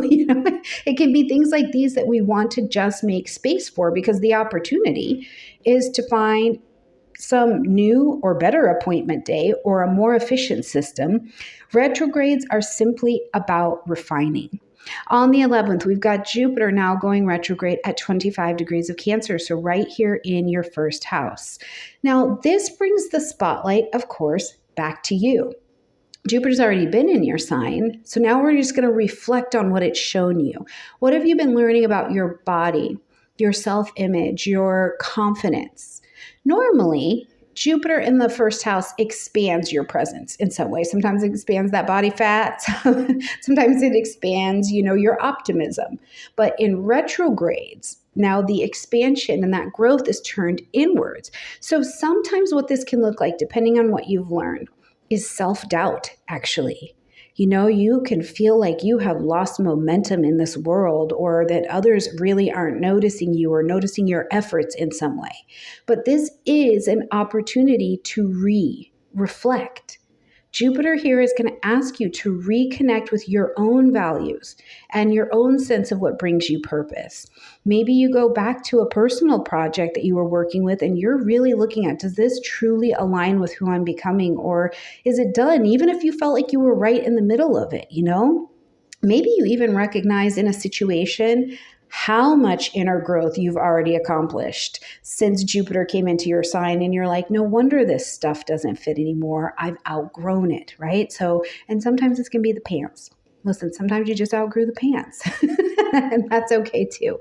Here on the 18th, we've got that Mercury retrograde sliding from Sagittarius back into Scorpio, back into that 5th house, drawing your attention back to children, love, romance, joy, creativity, play. Now, this is a time where old romances can resurface. They just pop up. Sometimes they just pop up in your head. Sometimes they actually pop up in your DM. Other times you are at Safeway and they pop up right there at the Bananas, or they see you in TJ Maxx. True story.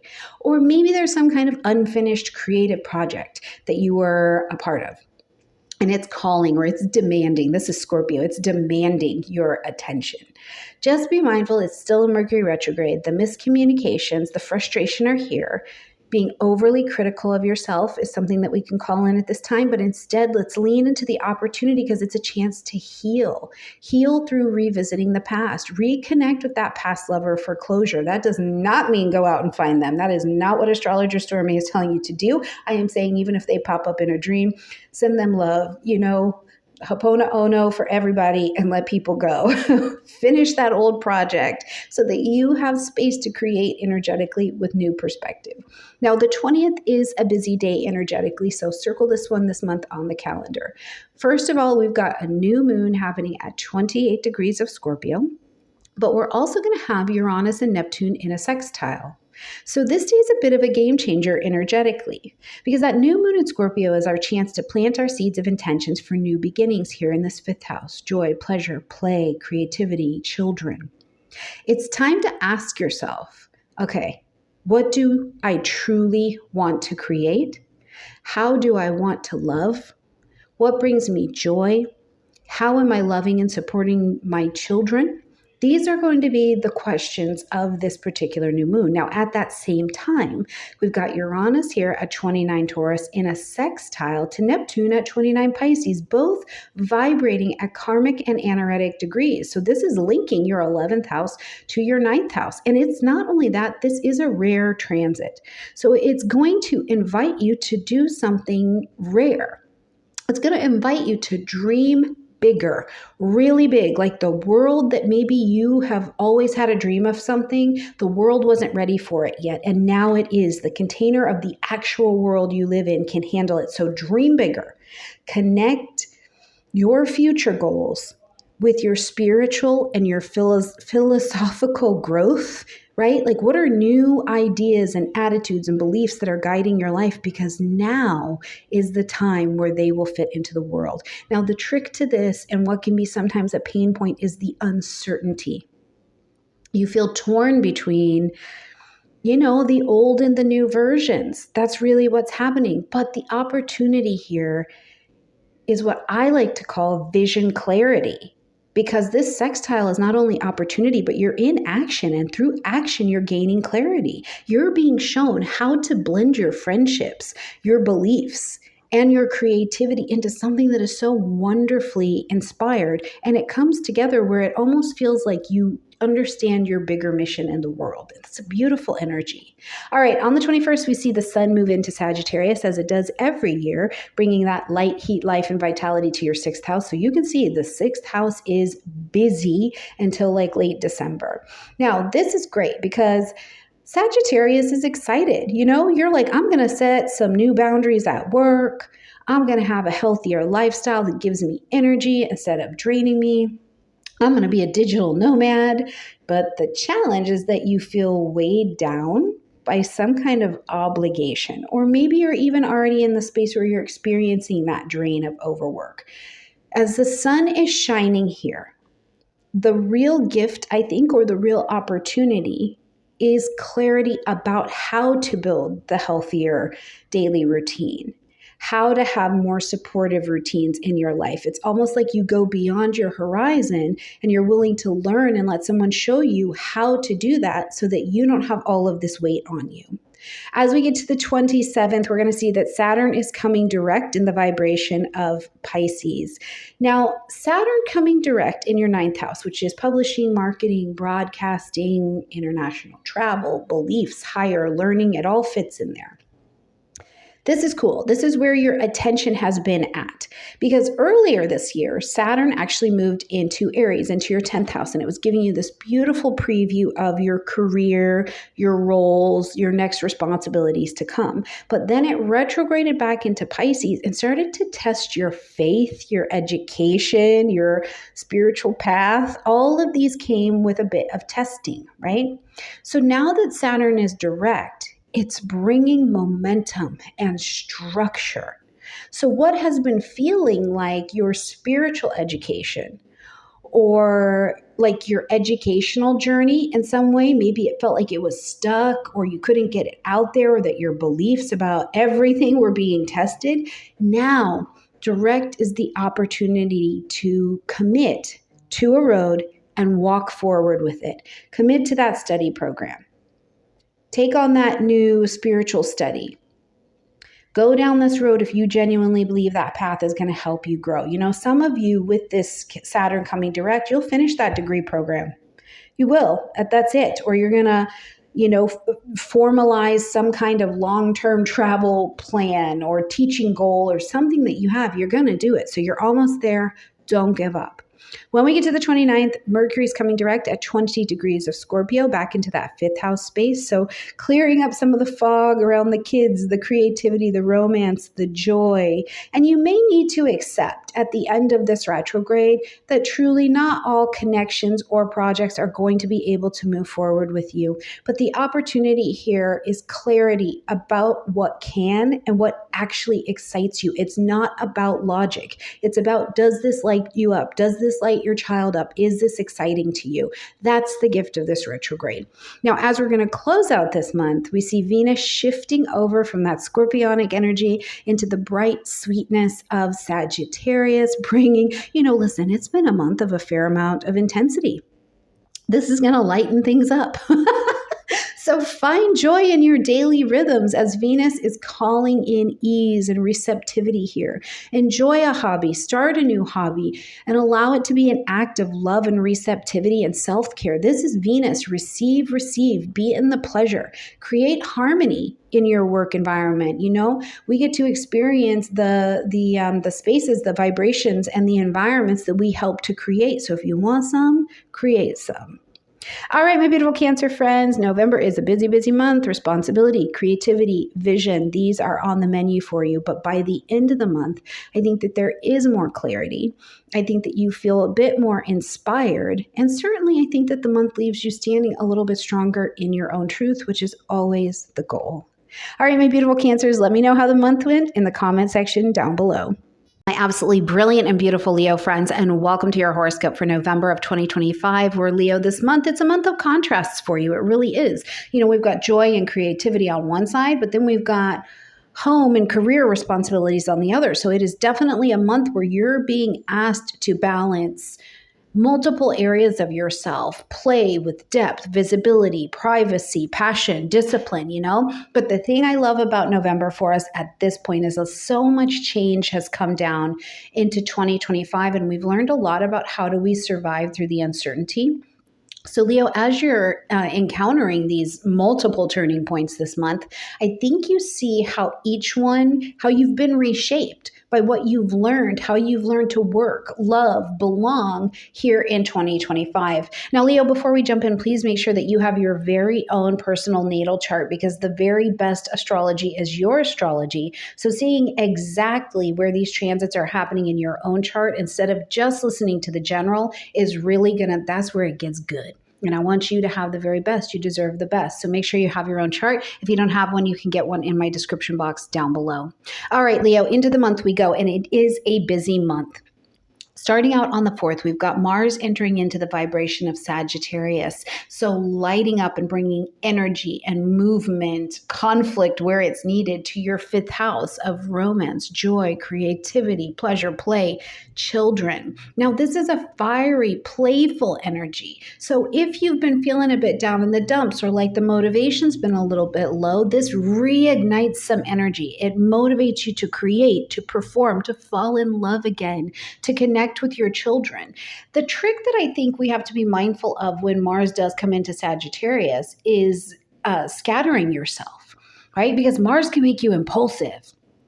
You wanna be quick to chase the fun or the drama, as the case may be, but it's not grounded in something that's a little bit more lasting. But still, listen, this is a reminder that joy is not some luxury item up on the shelf. It is a necessity, you know? So if you are having this experience here in November where you're like, I want to sign up for this dance class, I want to pick up an old hobby that I was doing before, do it. If you're a parent, maybe your kids, like, they want your time, they want your attention, they want your energy. You know, whatever it is, this is still a reminder that as long as you don't get scattered, the energy is ready to move here. On the 5th, we've got a full moon happening at 13 degrees of Taurus. This is going to light up your 10th house space.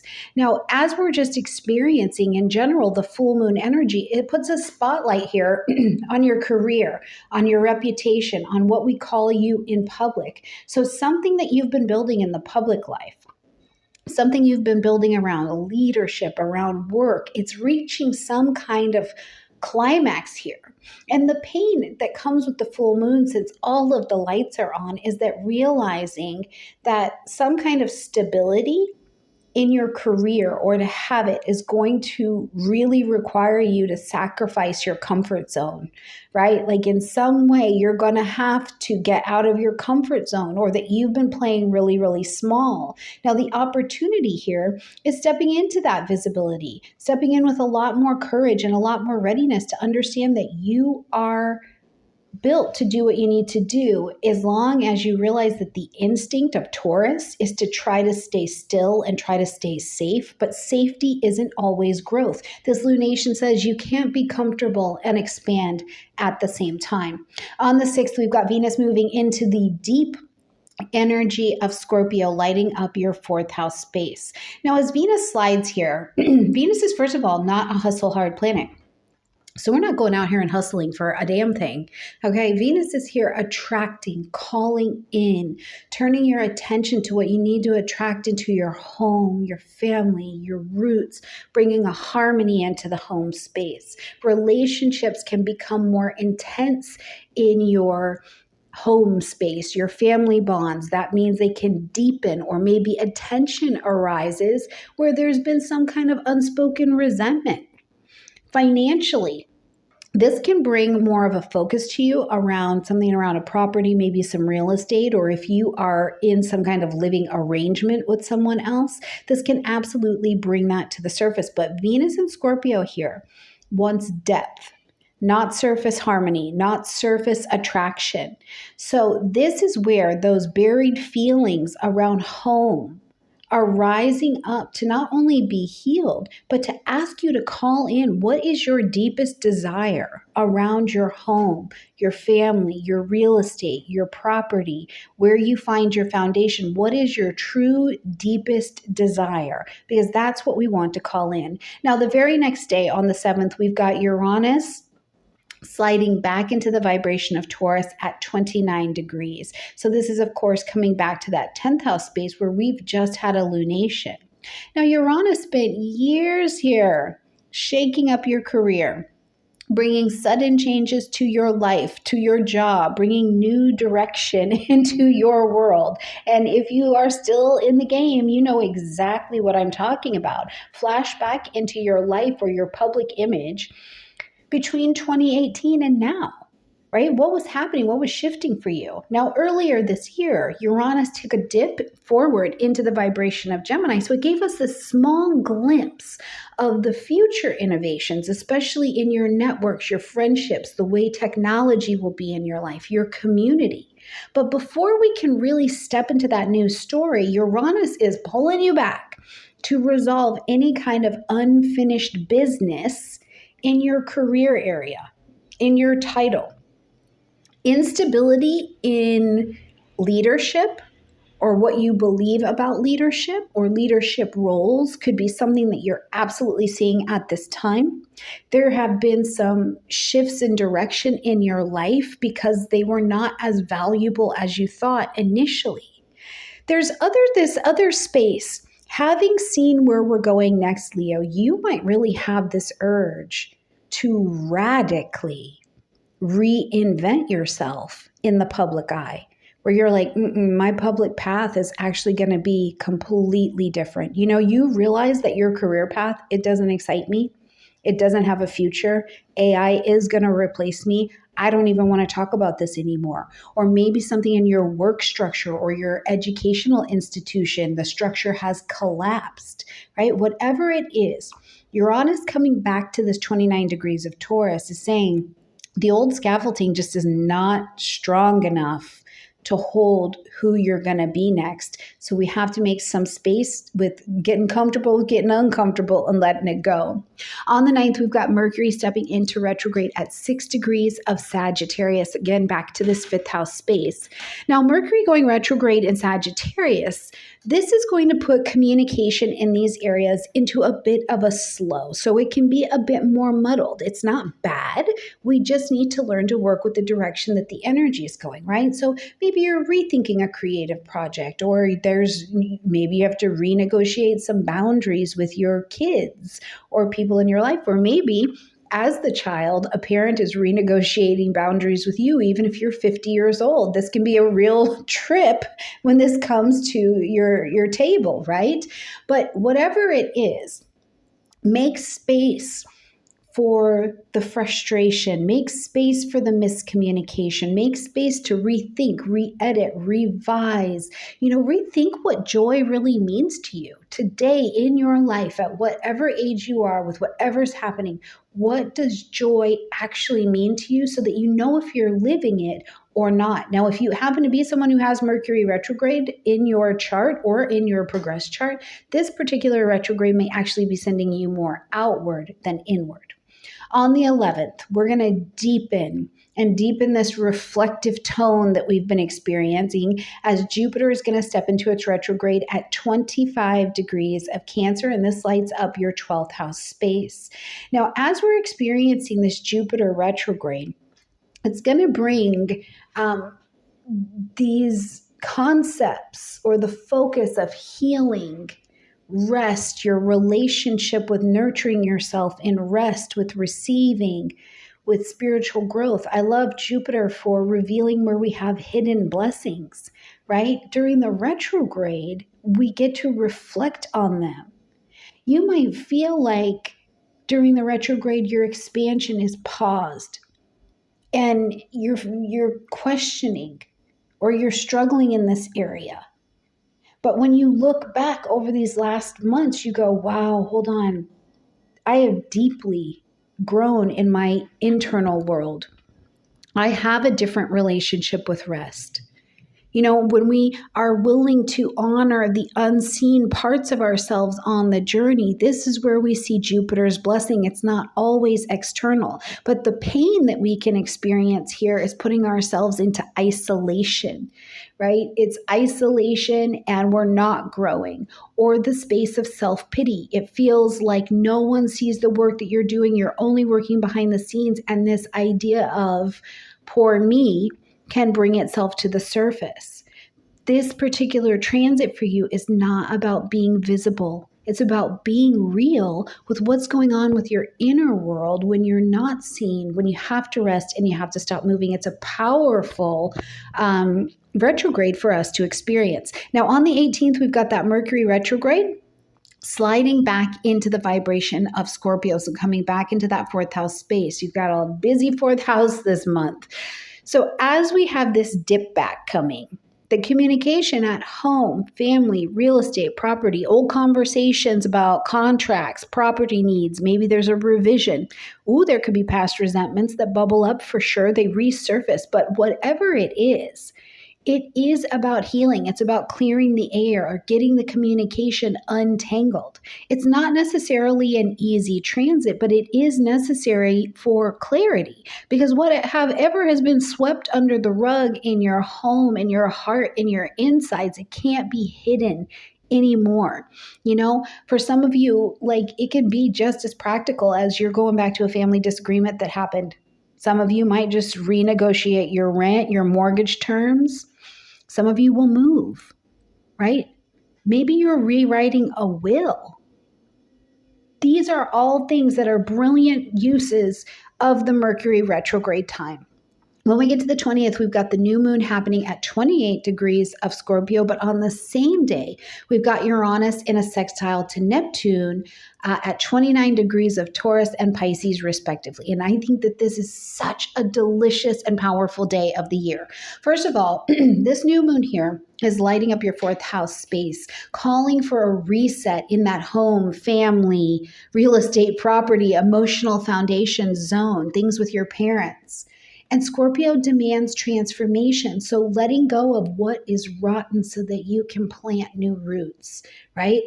At the same time, we've got Uranus over here at 29 Taurus, Neptune at 29 Pisces. These are critical degrees, but this creates a link between your career and between your shared resources. So it's this more innovative and visionary kind of spiritual energy. It's about creating a life where your public ambition, what you want to do, what you want to be known for, and your private life, where you want to feel safe and quiet and out of the public, is actually in support of one another. You know, maybe this looks like for you, you know, you're moving to a new home and it's one that it's better supports your career, it's closer to drive to work, whatever it looks like. Or you're building different kind of boundaries with your family so that you feel like you have support at home, but you can also work with more freedom because your roots that are grasping at home are really set. I do think for some of you too, Leos, this could be a moment from this particular new moon day and in the weeks to come where you fully reconcile a family situation dynamic that has been keeping you held down. for quite a bit, okay? Because the gift here of this day, of this energy, is building a foundation that is strong enough for your future self to continue to live off of. Remember, all of these planets are going to step forward, and we've got to have a strong platform to stand on, right? On the 21st, we've got the sun entering into the vibration of Sagittarius, lighting up your fifth house space. Joy, pleasure, play, romance, children, the movement, the action of expression starts to call again. And I do think it is a much needed lift after all of the Scorpio intensity. Still, the lesson here as we travel through Sagittarius season is balance. Don't burn out just chasing fun or chasing an idea. It's balance. As we're coming to the end of the month, clarity is starting to arrive. On the 27th, we've got Saturn turning direct at 25 degrees of Pisces, and this lights up your eighth house space. Now, this transit has been testing you, your vulnerability, your intimacy, your financial responsibilities, your transformation. It has been challenging all of those areas, having you relook at them.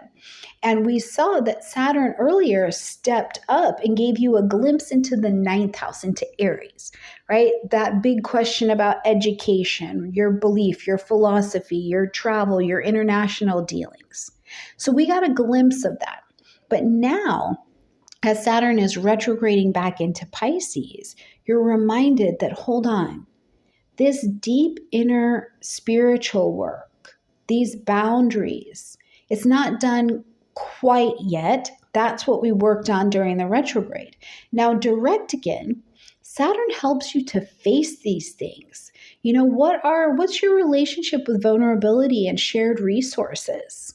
Fear, debt, detox, death, taxes, all of these things. But whatever it is, as Saturn is stepping here direct now, you've got a new resolve to step forward into that.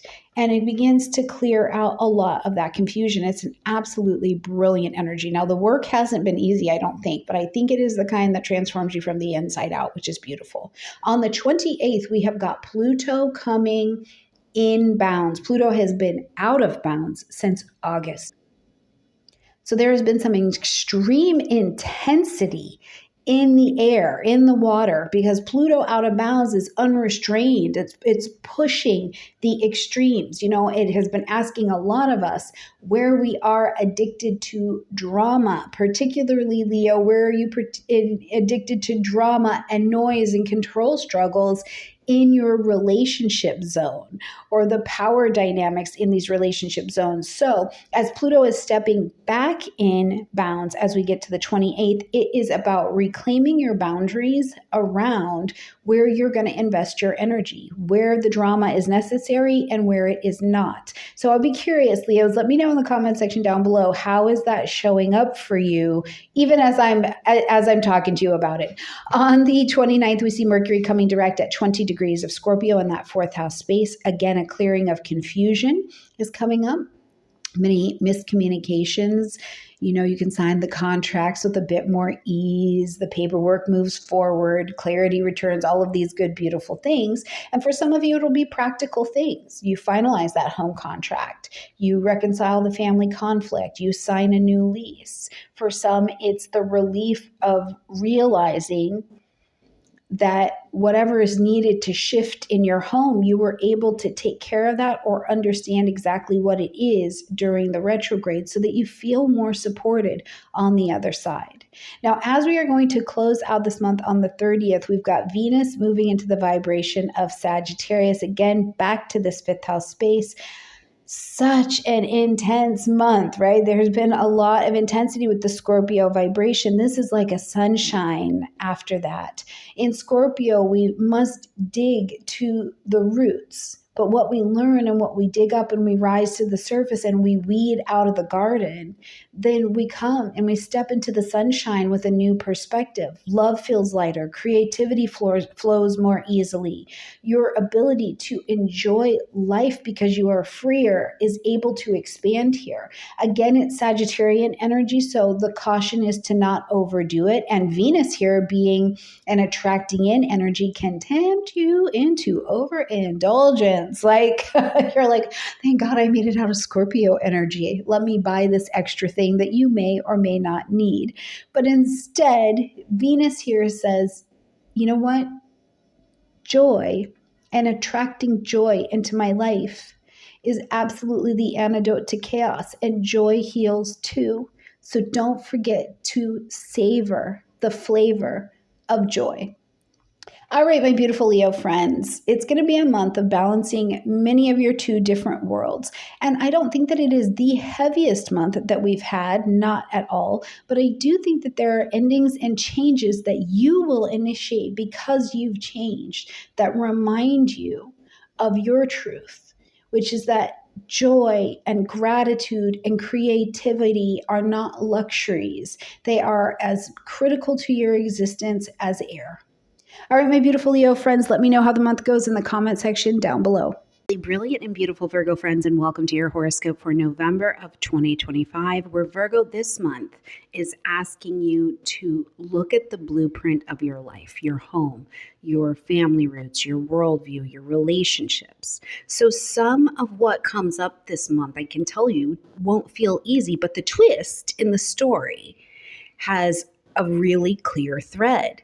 It's time to ground into a new reflection, a new foundation that really reflects your truth, right? And I think that this is beautiful because at this point in 2025, you are changed. The world outside where we live, that energy, the vibration, the air is changed. So your response is completely different. And what you're going to be bringing into the world, I can't wait to see how that unfolds for you. All right, beautiful Virgos, before we jump in and look at what's happening for you this month, please make sure that you have your very own natal chart, because the best astrology is your astrology. And if you don't have your chart, we can't know exactly where this is happening in your own chart. So make sure you grab it in my description box down below, okay? All right, into the month we go, Virgo, and it is a busy month. At the beginning of the month on the 4th, we've got Mars entering into the vibration of Sagittarius. When Mars charges into this 4th house area, it lights up home, family, real estate, property, your inner emotional foundations. And because this is Mars, it sets off this surge of activity, but it's in this really very deep and private world, right? So what can happen here is that Mars is about motion, but Mars is also willing to have conflict if it means it's going to clean up and cut away what doesn't belong in the space anymore. So this can absolutely stir up conflict if there are unresolved family tensions. Maybe it's simply, you need to light a little fire under your hiney around some home-related issues, whether those be repairs, you're moving, you're reconfiguring the living room, whatever it is. Mars here pushes you to get it done. And also to confront buried emotions, even if it means that it's uncomfortable. Now, where I think that this is great in the Sagittarian plane is that this could easily look like you are finally speaking up to a family member about something that's been holding you back, and you realize that you have an expanded view about this, right? You're coming from a different belief system or a different perspective. Some Virgos, I think, as we're traveling in November, might literally be feeling the restlessness in your home, and you're like, I'm craving a new space. Others of you are doing the family defender thing, but whatever it is, there's just this energy where home in some way is a very busy, energetic field. Now, whether that feels like a battleground or it feels like things are getting really done, the opportunity to work with this transit this month is to use the energy to clear the air, take out the trash, take action towards whatever you need to do that creates a sanctuary that really supports you. Now, one day later on the 5th, we've got the new moon happening in Taurus at 13 degrees, and this lights up your 9th house space. The full moon in Taurus is going to ask us to end something, acknowledge something, or to make an adjustment. And it's to the 9th house. It's to this higher belief system, your worldview, higher education, spirituality, legal things, foreign and international travel, right? So for some of you, a cycle of study or publishing, marketing, broadcasting, maybe some spiritual exploration that you've been on. It's reaching its culmination. It's coming to the end because this culmination is really in alignment with more Taurus things. It's about which of your beliefs are truly nourishing and allowing you to receive the best out of life from them, and which have simply become cages that are disguised as your comfort zone. Because Taurus clings to what feels stable. But the evolutionary lesson here is that clinging too tightly prevents growth. So maybe this is manifesting as a graduation for you. Maybe you're finishing a teaching cycle. Maybe you're finally finishing a book. You're booking that long distance trip. Whatever has been on your heart, right? There's this shift.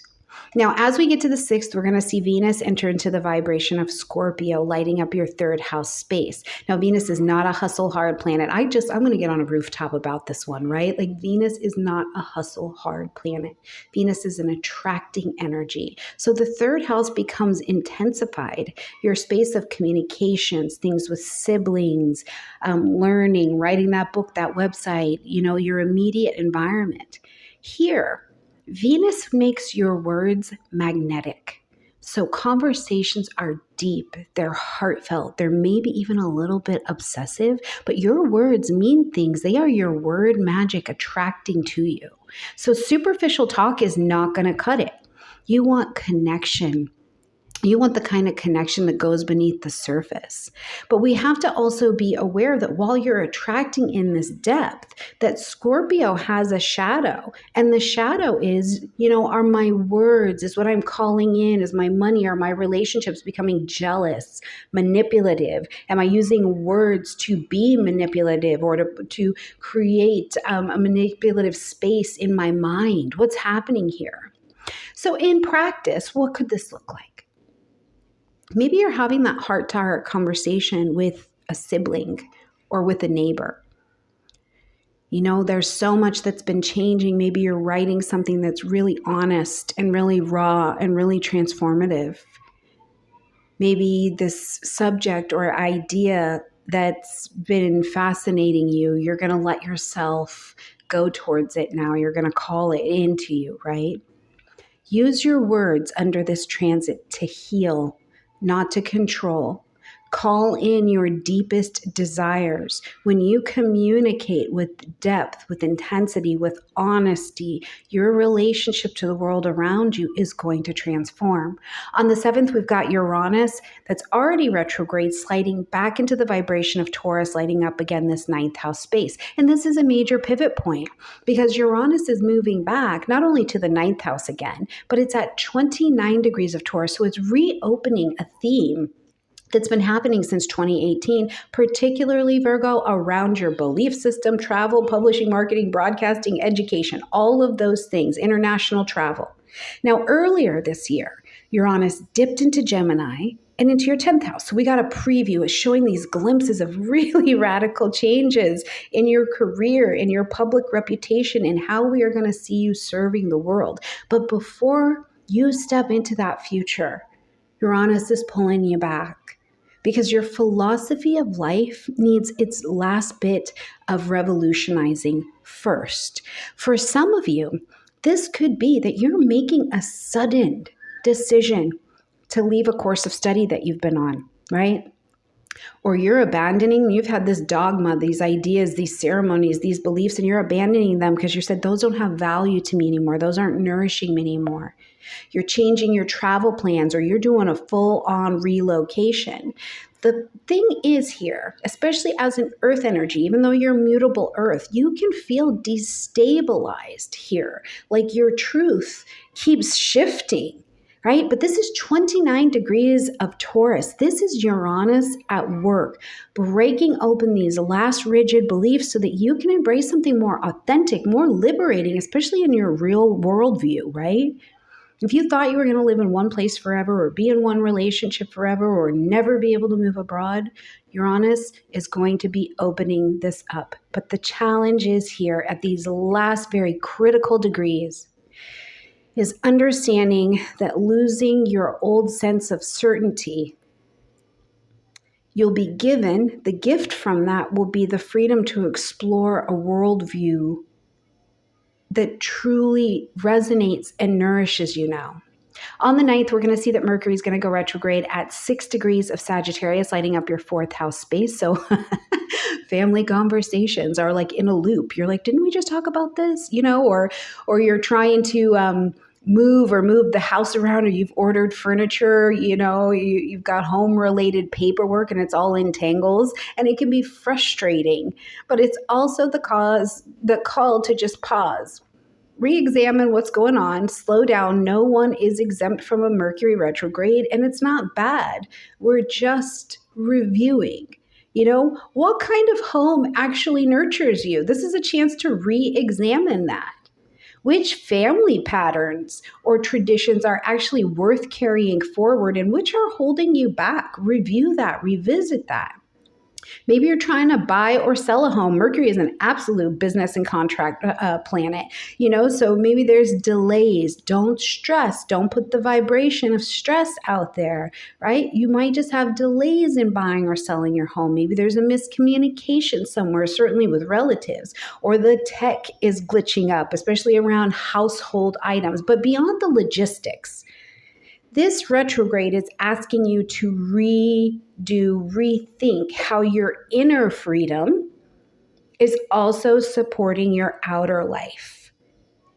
Listen, you've been doing some South Node work this year, Virgo, so many of you are going to realize that the drive for perfectionism in the outer world only stems from chaos that's unresolved at home. So the challenge is uncomfortable reflection, but the opportunity is to rewrite the story of home. On the 11th, we've got Jupiter going retrograde at 25 degrees of Cancer, lighting up this 11th house space. Now, Jupiter, first of all, going retrograde in the 11th house is about friends, communities, social spaces, social media, but also your long-term goals and plans and designs for yourself. Now, expansion in these areas tends to slow down as Jupiter goes retrograde, but Jupiter's so sweet. Okay, listen, even when Jupiter is retrograde, Jupiter is still giving, but it's going to give you time as things slow down to reassess whether your current networks, friendships, associations, goals truly support your growth. And the painful part of any retrograde is having gone into this feeling like this is definitely the direction I'm going. You realize that not every friend, not every community has your back, but the opportunity is pruning. Prune these connections so that you can cultivate connections that align with this next chapter of where you're going in a world that's ready for you to go there now. It looks like you're noticing that you're the one always giving in friendship, or realizing that a group that you've been committed to is actually more draining than supportive. I'm a Taurus, so on a real practical level, I think that some of you Virgos are going to actually step back from social events so that you have time to be with yourself and just refine what is even your own long-term vision for yourself. It's not about having the most connections. It's just about having the right ones. On the 18th, we see that Mercury retrograde sliding back into Scorpio at 29 degrees, so back into this 3rd house space. So as Mercury slips back, old conversations, old documents, old contracts, old things with your siblings, miscommunications with your siblings, neighbors, peers may resurface. Some of you have to definitely retake that test because it didn't go very well. Maybe you've had an unfinished book or paperwork and it's demanding your attention. This is the right time to do it. Now, the shadow side of Mercury here is paranoia and obsessiveness. You're reading between the lines too much. But the light, the opportunity here is just clarity. Dig into what's hidden so that you can move forward. Okay, why is the paperwork not done? What else is it that you need to know to complete the task? This is a great time to do that.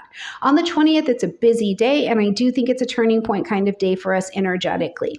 We've got the new moon happening in Scorpio at 28 degrees. That's in that 3rd house space for you. But we've also got Uranus coming into a sextile with Neptune, both at 29 degrees of Taurus and 29 Pisces. So these are anaretic, karmic, and potent degrees. Let's talk about this new moon first. So first of all, the new moon in your third house is offering you an opportunity to have all kinds of fresh starts in your communication, which is so interesting because our communication planet is retrograde. So you get to go back and re-look at, okay, what do I need to know about communication? What do I need to know about this learning space or my local community? And then you plant your seeds of intention for how you want to express yourself in these spaces, whether it's writing, speaking, day-to-day interactions. This is a beautiful use of this new moon energy. It's your fresh start, and you will grow this area of learning for the next 27 months. So plant wisely, But with Uranus and Taurus, in that sextile, which is a pocket of opportunity, but then we intelligently take action on it,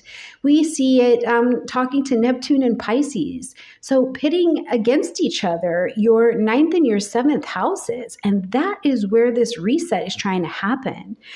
Conversations that you're going back with other people and you're having them now, they may spark something in it that completely reshapes your entire worldview. Maybe you're launching a writing project or you're starting a new course or something like that. And in the process of this, you have this confirmation that just transforms your head. It reframes a belief system that you were working with. Some of you Virgos are going to realize that the way that you speak to yourself needs to change. Like self-talk that was once really critical is now available to become more supportive.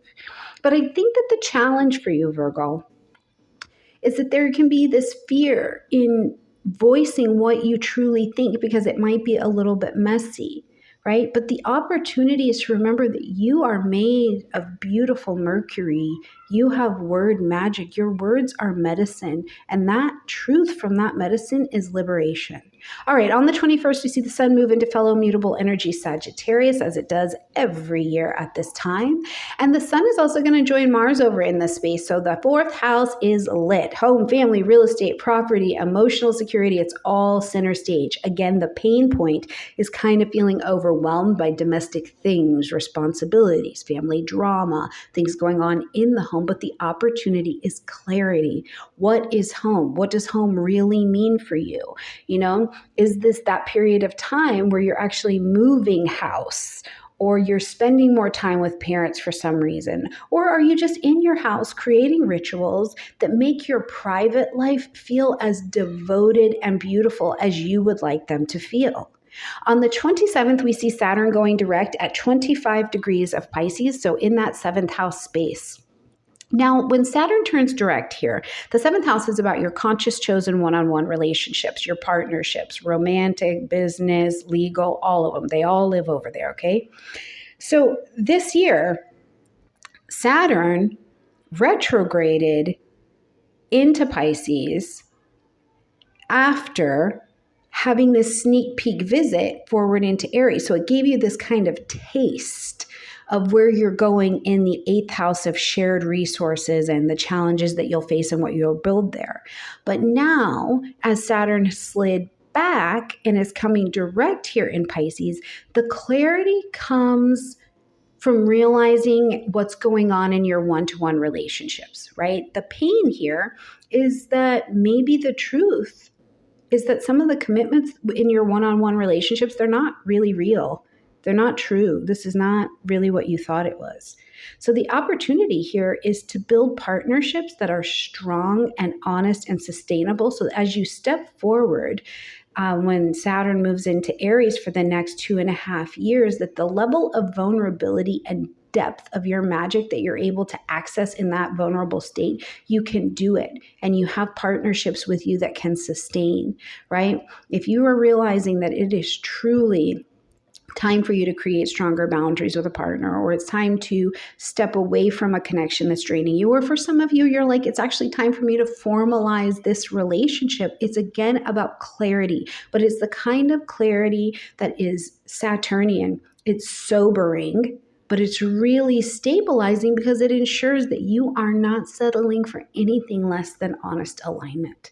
On the 29th, Mercury comes direct at that 20 degrees of Scorpio. So it's again here in the third house space. So some of the fog gets to clear.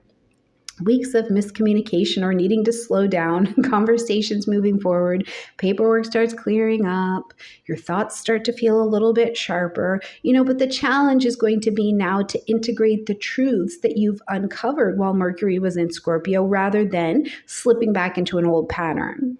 And that's the opportunity as well, is use your voice now. What did you see? What did you learn? Maybe it looks like you're signing a contract now, particularly one you've been waiting on. Maybe you're going to reconcile with a sibling, or you're going to offer grace and forgiveness. Maybe you're starting to write or speak and it's got this clarity that just hasn't been there, right?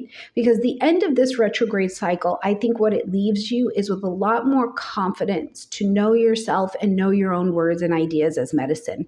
As we're going to close out the month here on the 30th, we see Venus coming into the vibration of Sagittarius, and she's not hustling.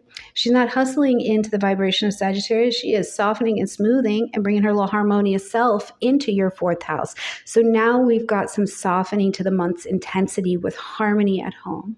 Love, money matters start to flow more smoothly in your private life. Your home may feel more beautiful, more nurturing, more connected because you've spent the month doing what needs to be done over there to make it a place that feels more nurturing. Now, the caution, Venus comes with a caution as well, is that we're escaping into comfort rather than addressing the deeper issues, right? But the gift is creating sanctuary, the kind where your body and your spirit feel absolutely supported. So if you need to be over here redecorating, you want to host a family meal, you're enjoying deeper warmth with people that you love, after such a transformative month, lots of scorpionic energy, I think that Venus slides in here and says, healing begins in the heart of your home, whether it be the home in your body or the home that you're living in.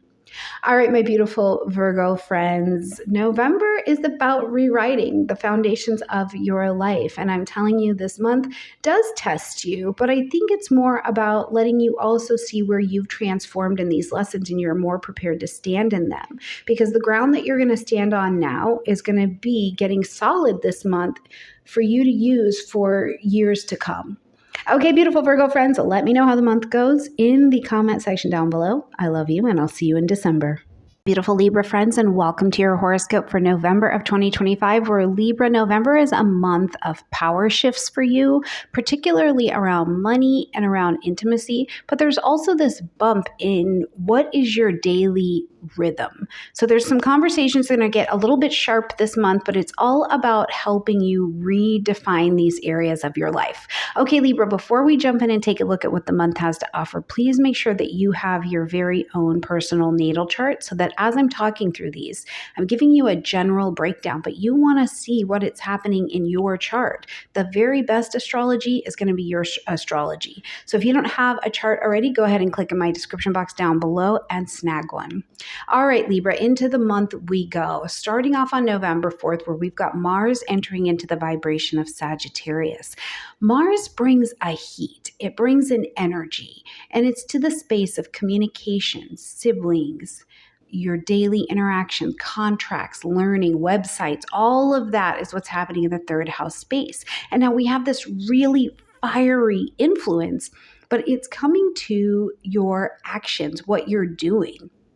Sagittarius is one of our communication signs, and it likes to talk. So conversation could get a little bit more blunt, could get a little bit more direct, could be at times what feels to be explosive, or you're feeling a little bit more compelled to just speak your truth more freely, and it's leading to the actions that you really want to be taking, right? It's where do you want to go? What do you want to do? But Mars here is acting with a bit of impatience, and something that turns from a conversation can turn into an argument really quickly. So something you want to be mindful of is that Mars will come and bring some fire and some heat into this space. So if there are tasks that you've needed to get done and you haven't been able to quite get them finished, this will be a great energy to move things forward, have that heat, the courage for you to start writing, start speaking, start studying, have that conversation, move that furniture with your sibling, whatever it is that you need to do. When we get to the 5th, we've got a full moon happening at 13 degrees of Taurus, lighting up your 8th house space.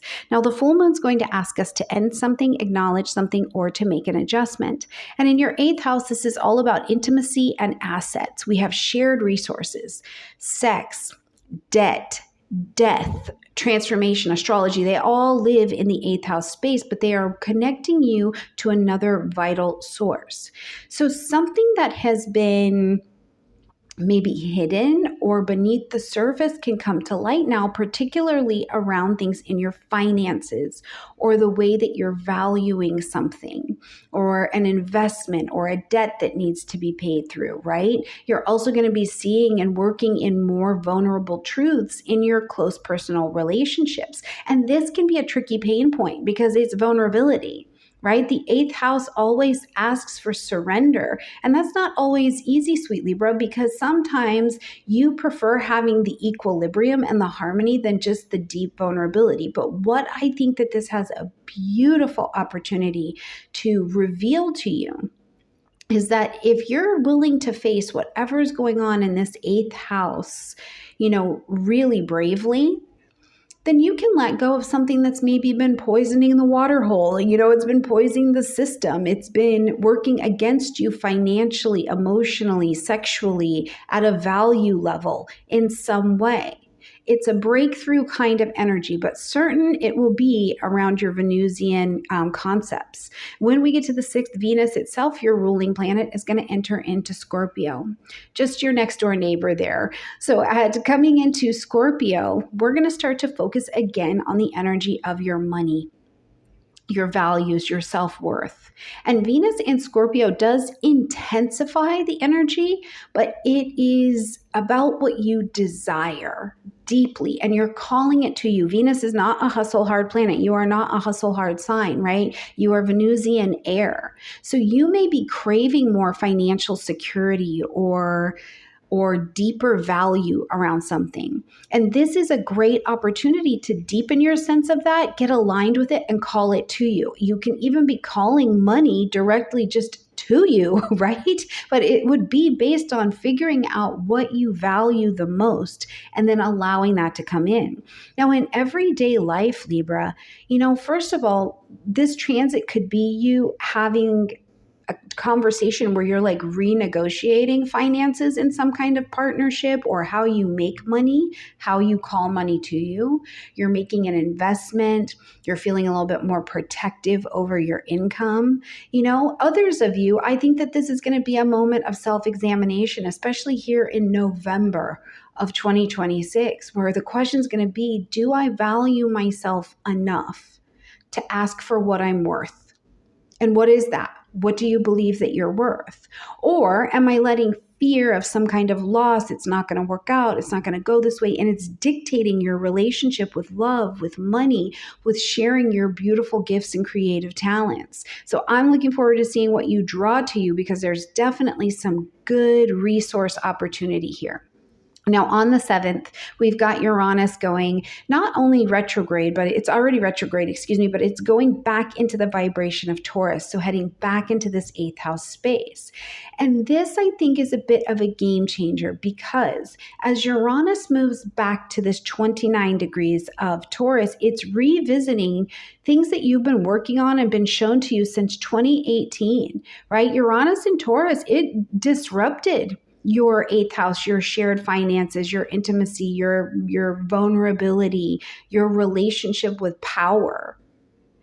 And then earlier in 2025, we saw that Uranus stepped forward for just a glimpse into Gemini, lighting up your 9th house space. So it was giving us this tease as to where this next set of radical shifts are going to go, particularly Libra, in your belief structure. For some of you, very practically as well, it's about legal things. It's about shifts in education. It's in how you are connected globally to the world.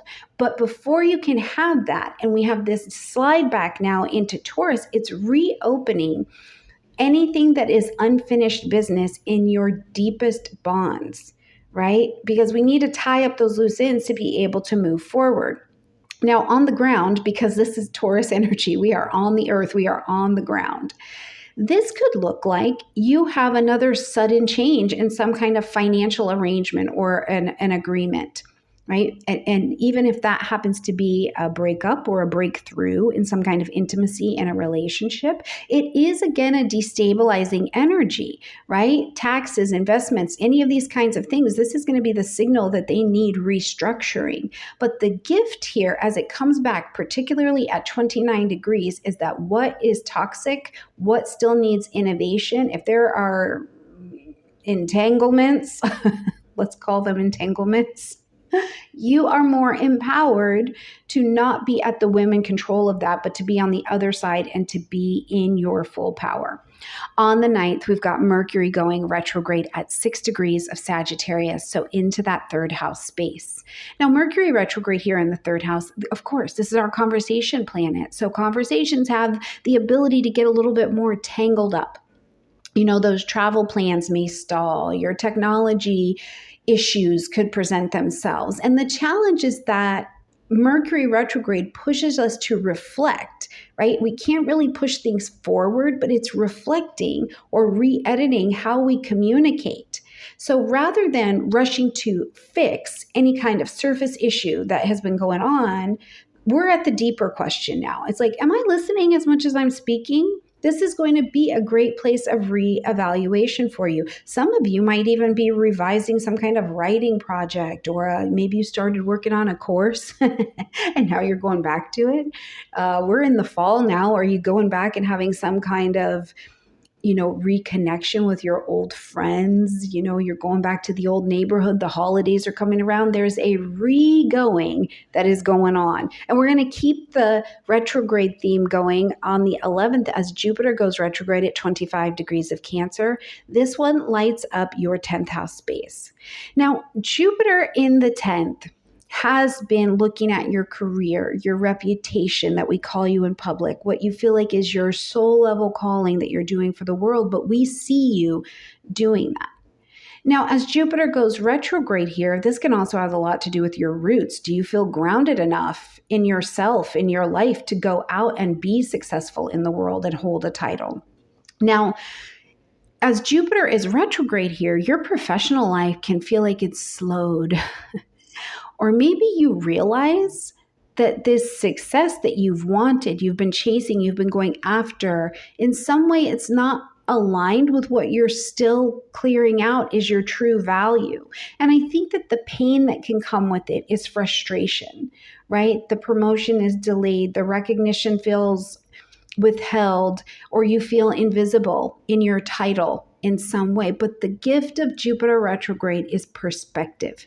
This is going to be the time for you to reassess whether that ladder that you are climbing is leaned against the right effing wall. Okay. All right. Some of you might go back to old career dreams that you had before, or you reconnect to a mentor or something like that. And it feels like you're taking a step back, but it's only temporary. It's just about realignment. Or maybe you've had so much on in the workplace that you've actually forgotten about home and family life. And this is a chance for you to slow down and redirect that energy towards what full success actually means for you, not just the performative pieces. On the 18th, we see that Mercury retrograde now slide back into Scorpio at 29 degrees. So we're coming back to revisit that second house, money, possessions, assets, values. So financial conversations might be coming back up. Money matters that you thought were resolved, they might need a review, and that's okay. The shadow side of Mercury here, particularly at 29 degrees of Scorpio, is the obsession over scarcity, or thinking that you're going to lose something. It's never going to work out. There's not enough money, right? But the opportunity is clarity, getting honest about, first of all, who you are, what you value. Also, the other thing is what's happening in the budget. What's honestly happening with your money. Put pen to paper, write down where every cent of your money is going or where it needs to be going, right? This could be a life-changing Mercury retrograde for you, because you can't avoid the truth about your value. You just get an opportunity to claim it. Now, on the 20th of November, it's a big day, lots of energy happening here. First of all, we've got the new moon happening in Scorpio at 28 degrees. And then we've also got Uranus at 29 Taurus in a sextile to Neptune at 29 Pisces. So this is a turning point day. First of all, that new moon in your second house is an opportunity to plant your seeds of intention around a new relationship with money, a new relationship with your own self-worth, values, what you actually want to be charging for the work that you're doing. And that Scorpio energy is going to ask you to get in there. Get in there, go deeper, this is not about the paycheck. It's not about the paycheck. It's not about the possessions. It is about how you value yourself, because maybe you stay at the same old job and that's fine. But when you go home, are you treating yourself well? Are you eating well? So that you are demonstrating your value to yourself, right? Get in there. Scorpio is that good energy to help you scrub the deep stuff. At the same time, having that Uranus-Neptune sextile, this is connecting your 8th house and your 6th house. And the call is very clear. Your work-life rhythm has to be in alignment with your values, particularly if you want to build something that is long-lasting abundance. And maybe that abundance is health. Maybe this is not the lifetime where you are the millionaire, okay? But long-lasting abundance in how you are moving through your everyday. But the trick, I think, sextiles are wonderful, easy energies, but the trick, I think, is there's fear. It can be the fear of letting go of something that's been creating or providing a false security, but the gift is the foundation of self-value that no one else is in control of. I absolutely love it. Looking at those money wounds so that you are owning your own financial future. On the 21st, we're going to enter into Sagittarius season like we do every year at this time. So the sun is going to go up here and join Mars in that Sagittarian vibration. So now your third house has got energy. It has got energy. That is what we are doing. So you can imagine that a lot of things are going to be getting done while the sun is traveling here. I would encourage you to say yes, because the sun here finds joy. It finds joy in curiosity, in connection, in exploring your neighborhood, reconnecting, watching that video on YouTube that teaches you about something you want to know about, how to make butter in your own house, in your garden, whatever it is that allows you to be easy in your spirit.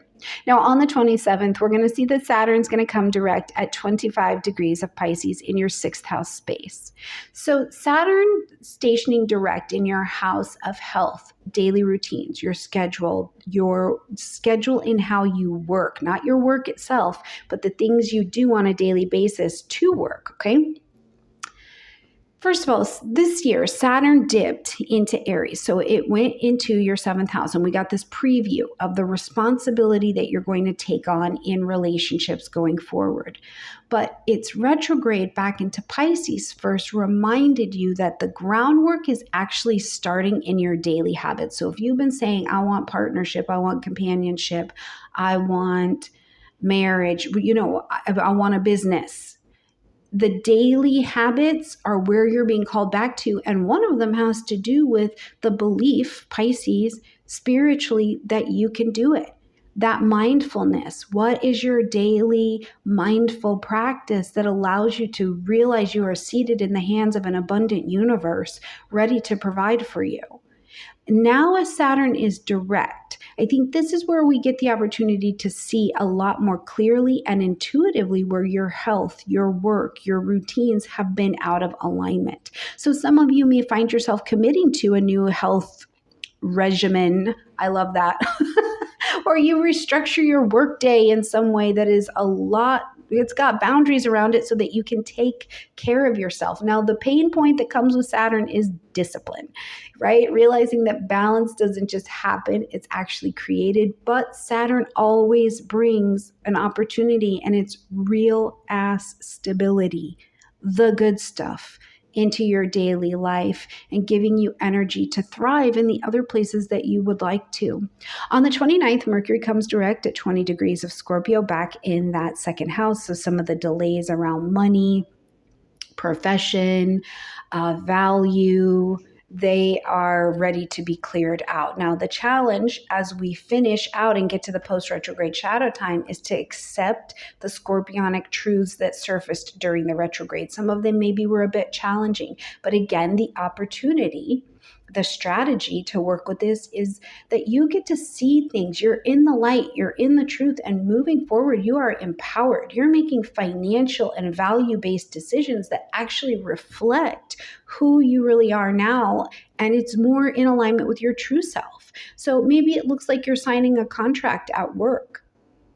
Right? Maybe you've been looking for work, you've been a freelancer, and now you're ready to sign that contract, or you sign a very big client and you're ready to work and serve them, or you resolve some kind of financial dispute that what's been going on. For some of you, you might finally be deciding how much your time and your energy are worth and feeling more confident in asking for that. Either way, Mercury coming direct here says it's time to own your value, kind of without apology.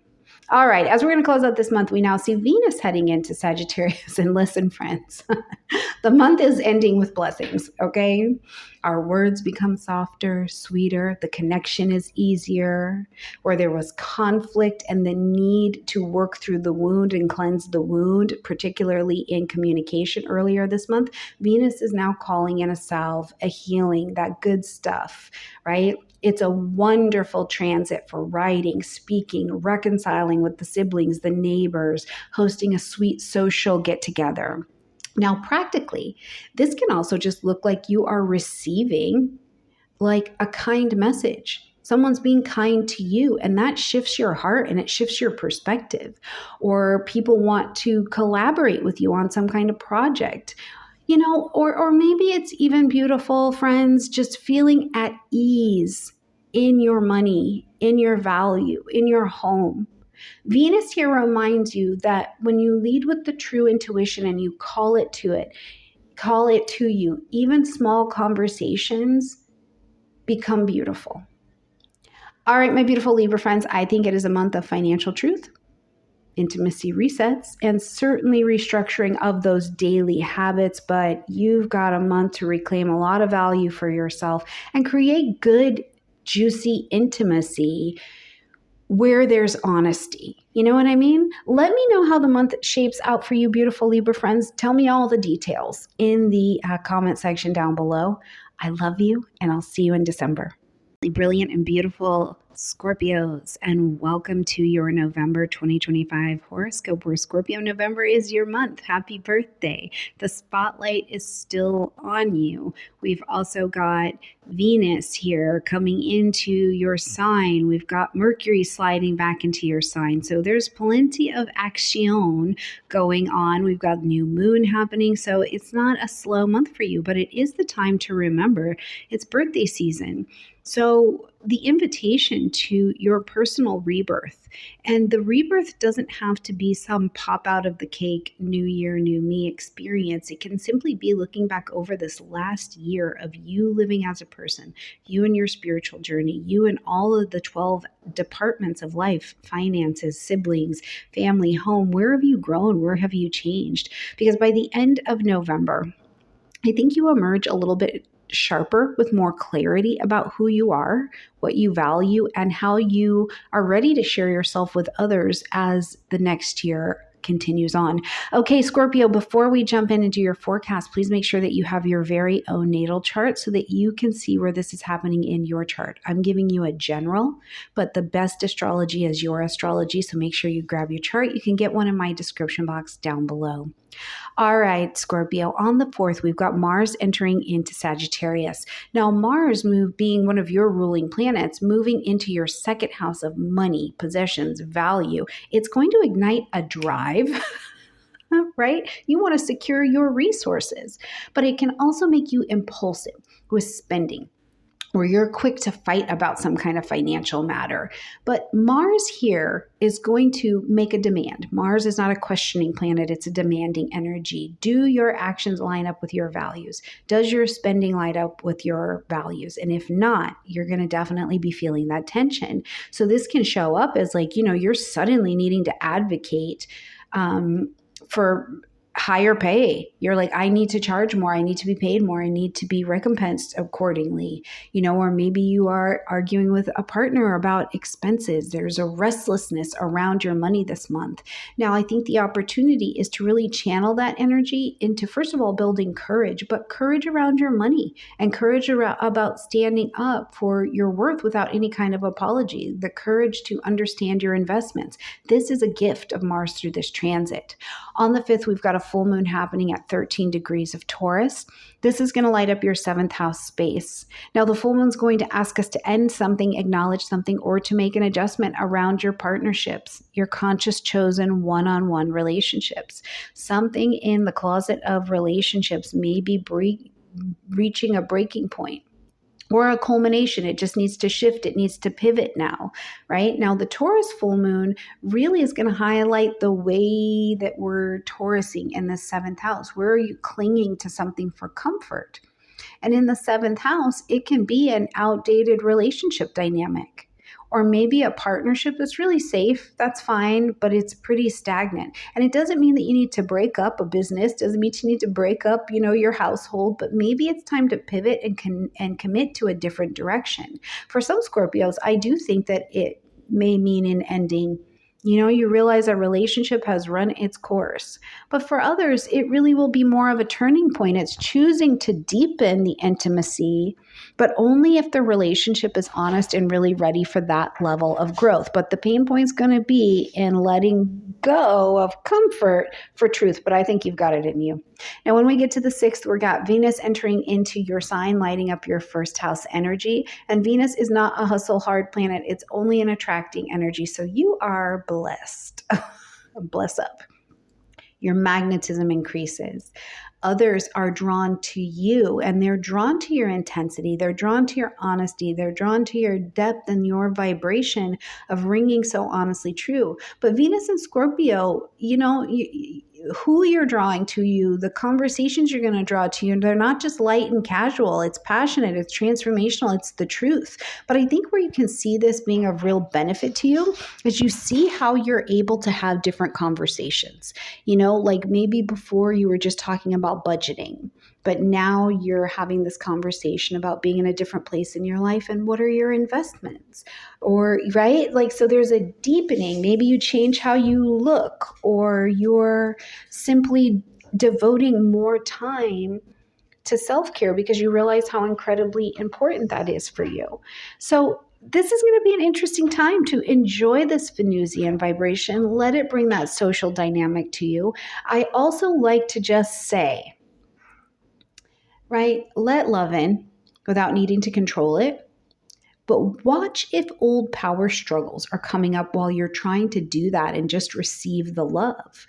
Is there jealousy coming up?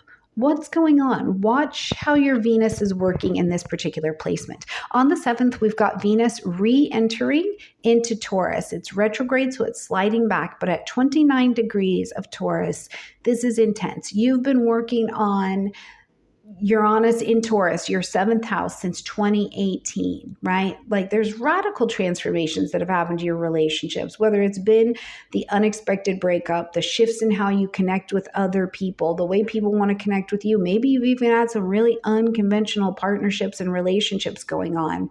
Now, earlier this year, Uranus did a little dip into Gemini, into your 8th house. So it kind of sparked, it gave these little sparks of, okay, this is where I'm going to change in my intimacy, my money, my sexuality, my astrology. But now, as it returns to Taurus, it's reminding you that your partnerships are still going to be the key to the revolution that you're going towards in this 8th house space. So, the pain here as it comes back is reviewing where you have instability in how you are trying to have security.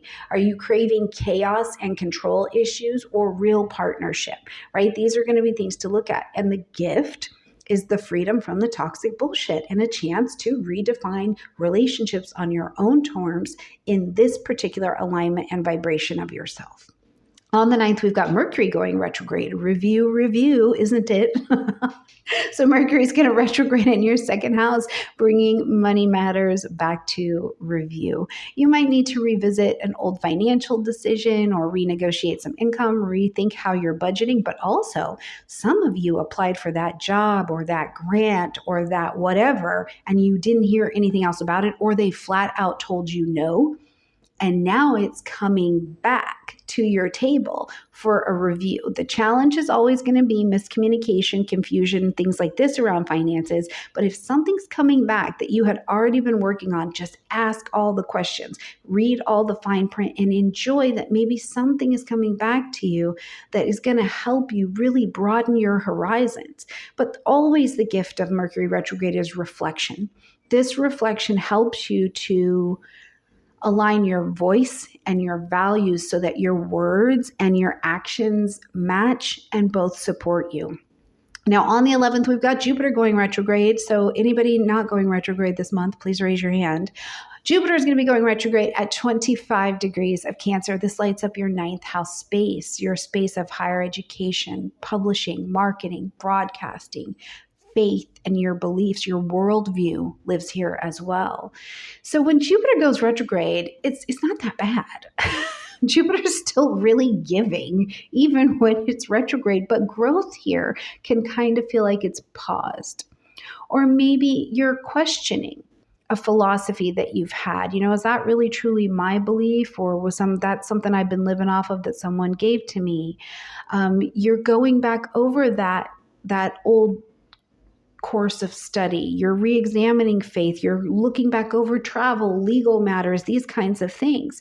I think what's tricky about the Jupiter retrograde at this particular time is that there's this sense of kind of feeling lost without having the clarity of the answers, but needing to go back into everything that's come into your life since May, where you've expanded, you've been Jupiterian, especially things around family, home, mother, travel, these kinds of things. You're rediscovering your truths by going inward and going, okay, with all the things I brought in, now I can release this belief that doesn't actually serve me anymore because I'm finding out it's not really mine.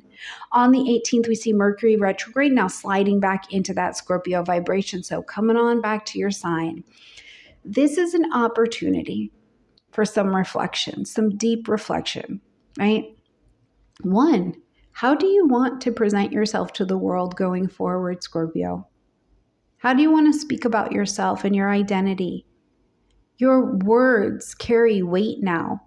And so many of you may find yourself revisiting conversations where you spoke poorly about yourself or where your truth wasn't really expressed. And I'm going to just suggest lovingly to you to forgive yourself quickly for whatever you find if you don't like it.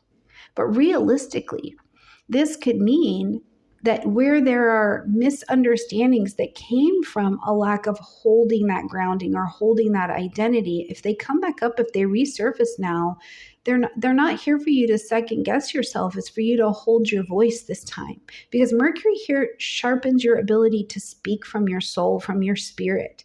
You're not going to have all of the answers yet.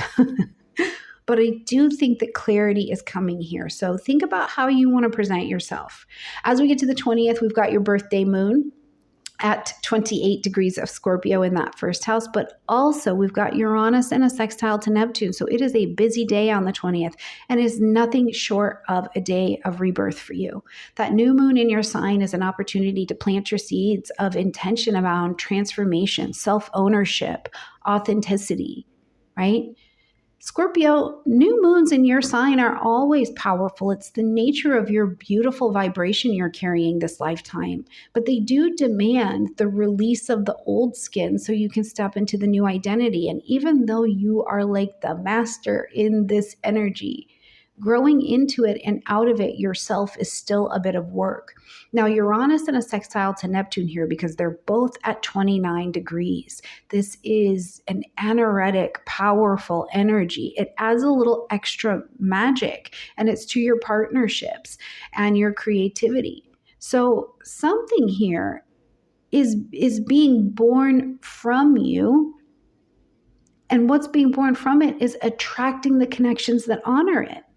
I love that for you. I love seeing how you are getting to reclaim your joy in what you value and how you express yourself.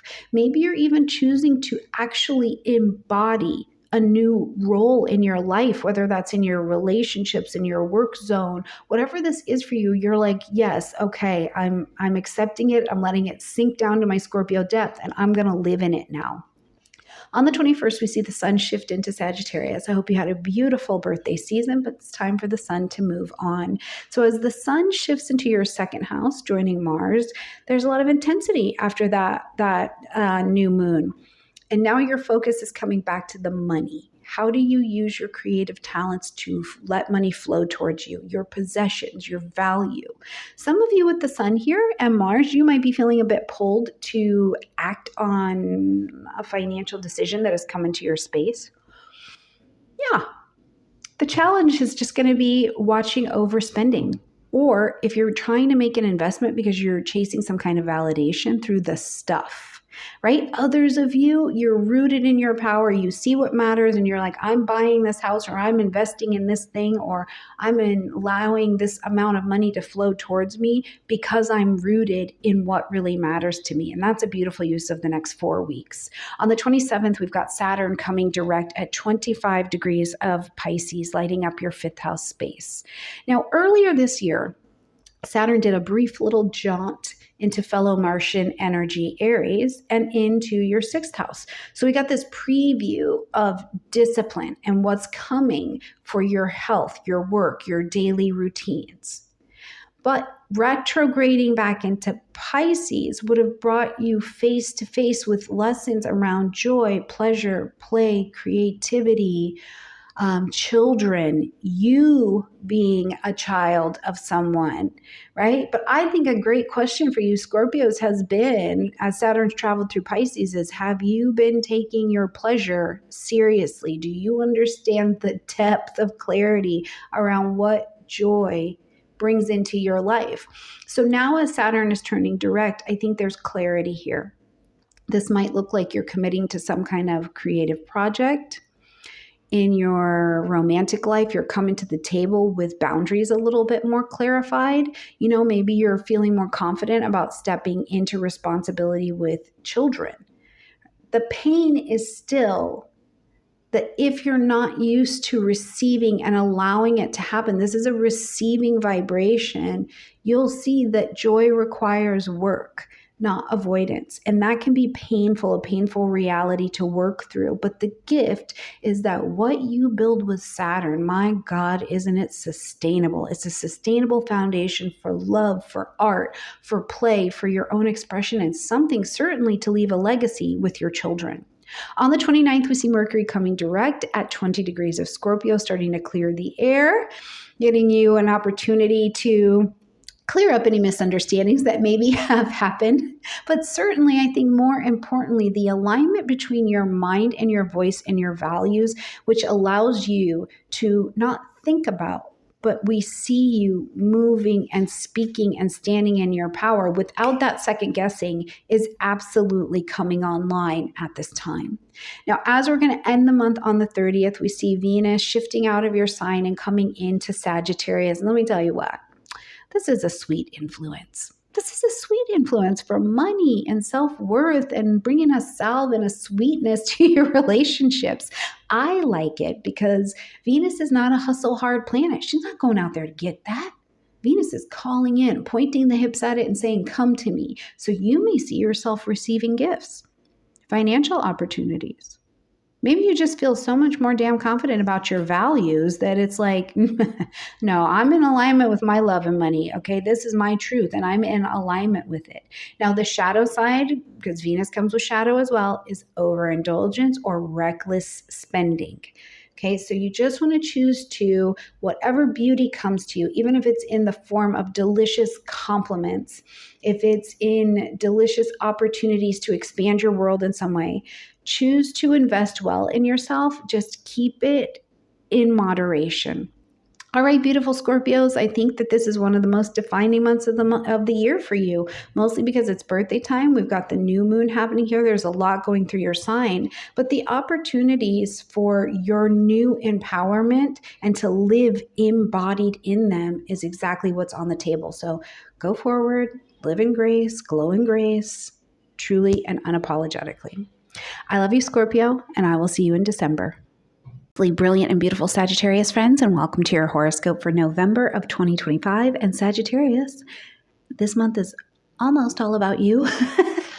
We've got birthday season rolling in, and we've also got, as we're opening this month, Mars charging into your sign. Then Sun and Venus will come and light it up as well. Mercury is going to retrograde through your sign, your energy, your identity. So there's a lot happening this month that is shaping who you are becoming, recognizing who you are now, but mostly I think a lot this month about how you're showing up in your daily life, in your relationships, and what the current unfolding story of that is. Now, Sagittarius, before we jump in, please make sure that you have your very own natal chart, because the best astrology is your astrology, and you can't have your astrology if you don't have a chart.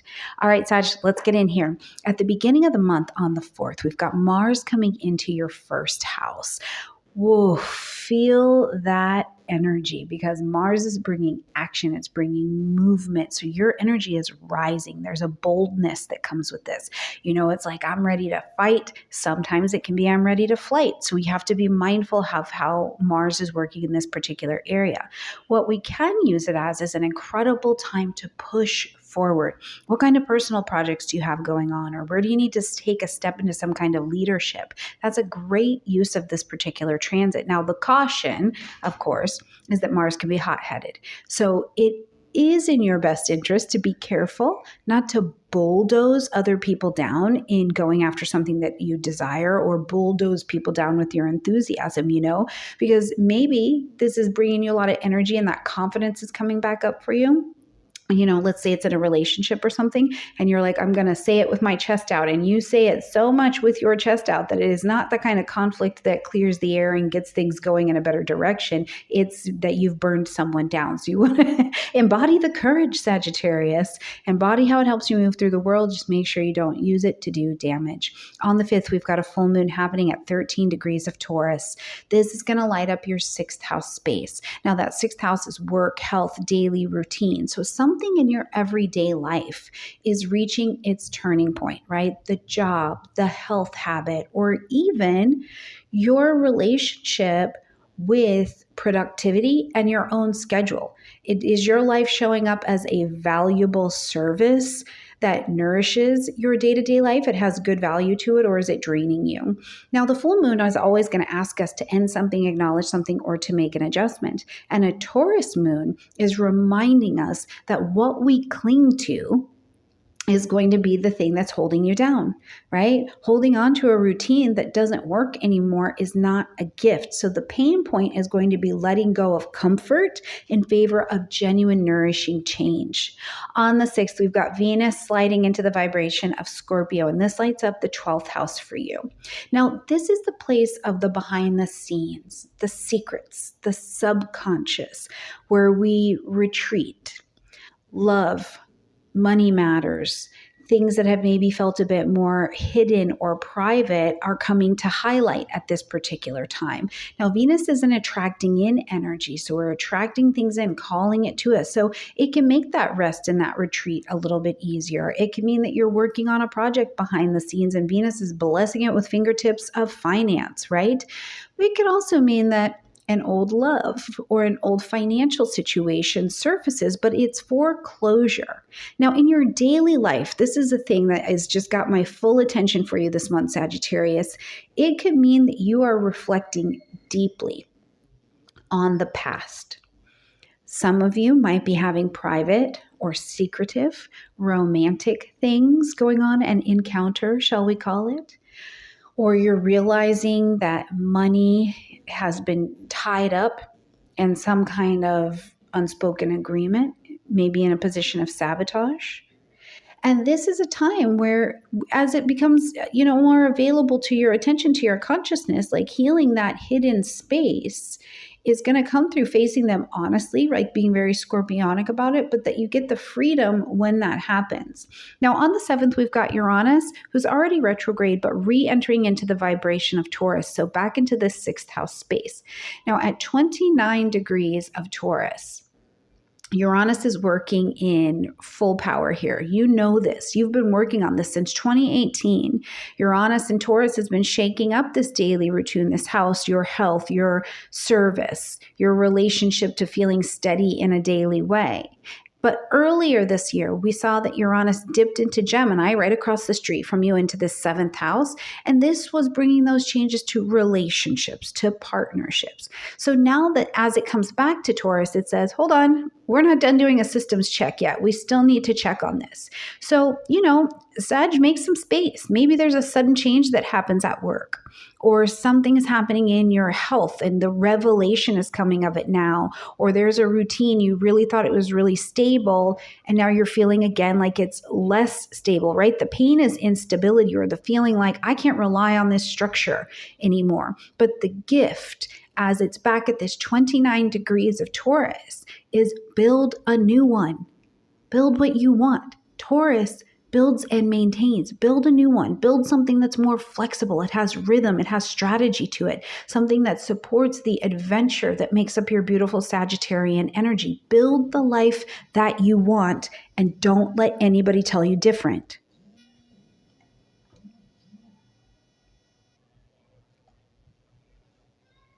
As we get to the 9th, we're going to see that Mercury takes a retrograde at 6 degrees of Sagittarius, so right there in your 1st house. Now, Mercury moved into pre-retrograde shadow time October 20th, so we're going to start to pay attention to everything that has been going on since about October 20th, okay? But as Mercury is making its station here in your sign, it's bringing your words, your ideas, your self-expression, even the way that you are presenting yourself through your body language under review. This is not a month to rush into big announcements or assume that because you're saying something or you're sharing information with people that other people just understand it, right? This can also, you can feel a little bit tongue-tied, maybe misunderstood. You're second-guessing a decision under this energy. But that's okay, because the Mercury retrograde is a great space to review. Now, if in your own chart you have Mercury retrograde, this could be a time where you're actually having more of a coming out time. You're sharing those things more vocally. You're not keeping as many things behind the scenes or reviewing them. You're actually pushing them out into the world. On the 11th, we see Jupiter taking a retrograde at 25 degrees of Cancer. This lights up the 8th house space for you. Now, Jupiter retrograde in your 8th house of intimacy, I call it intimacy and assets. We do shared resources here: death, debt, taxes, transformation. Astrology lives in the 8th house, right? Therapy, sex. So it's going to ask you here to slow down in matters that are about deep connection. Financially, your investments, your loans, your debts. As Jupiter's retrograde, you may feel like there's a little stall or there's a little break in how you're navigating these, how you're paying them back, how you're being able to get that loan to, open your business or whatever it is. But Jupiter retrograde is still very giving. So just remember to give yourself some space to let it slow down. You're reviewing. Now, emotionally, you might feel the weight of more intimate challenges during this particular time, and so maybe this looks like in some way where you have a shared resources, whether it's with a bank or a partner or a collaboration, you're having to slow down and be a bit more vulnerable to how this is working out. Or maybe you are in confrontation about old fears that maybe even come from childhood about intimacy, right? Or you're realizing you have overextended yourself in some kind of financial situation, whether it be with the tax man or, whatever. And the pain is always feeling the uncomfortable truth about dependency. That's what we face in the 8th house space. But the gift is also 8th house vibes, growing into deeper empowerment. But we do that by redefining how you share yourself, how you share your resources. So this retrograde will take you through those lessons. Now, on the 18th, Mercury is going to re-enter into Scorpio, come back to that 29th degree into your 12th house. And this is pulling you back to introspection. Conversations from the past can resurface. secrets can absolutely be revealed. You may find yourself like truly just going back inside. This is right before birthday time as well. You're in a period of self-reflection, and it's forcing you to go back to the shadow, go back to the way you self-sabotage, go back to that, 12-step program. It's whatever it is, it maybe has your attention, but it's about revisiting the places and the relationship that we have with what is, in quotes, unseen. Now, the challenge I think here can be overthinking, and this leads to this like spiraling isolation. But instead, if we regard this as a time to just understand patterns that have been running, particularly in the background, it can be the gift of clarity so that you can move forward lighter. On the 20th, it's a busy day energetically. First of all, we've got the new moon happening at 28 degrees of Scorpio. So again, some more happening in this 12th house space. But Uranus is also in a sextile to Neptune. They are both retrograde. They are both at 29 degrees. So this new moon in Scorpio is the opportunity to plant your seeds of intention, plant them in the healing space, the retreat space around your spiritual practices, to understand the sub and unconscious programming that you've got going. I mean, it's really a reset moment for your inner world before birthday time. And with Uranus in the sextile to Neptune, it's connecting your 6th and your 4th houses of home and then that daily routine. So this gives an opportunity to have a different kind of health and daily routine that ripples wellness or the right kind of change into your family, into your living space, So maybe you start some meditation, or you go back to a meditation practice, or you're committing to therapy, or you're setting boundaries or something like that, right?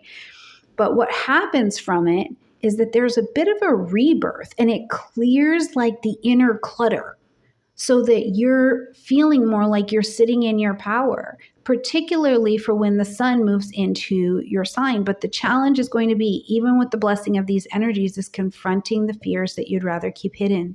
Now, on the 21st, I get to say happy birthday, because the sun moves into Sagittarius. At last, your season begins.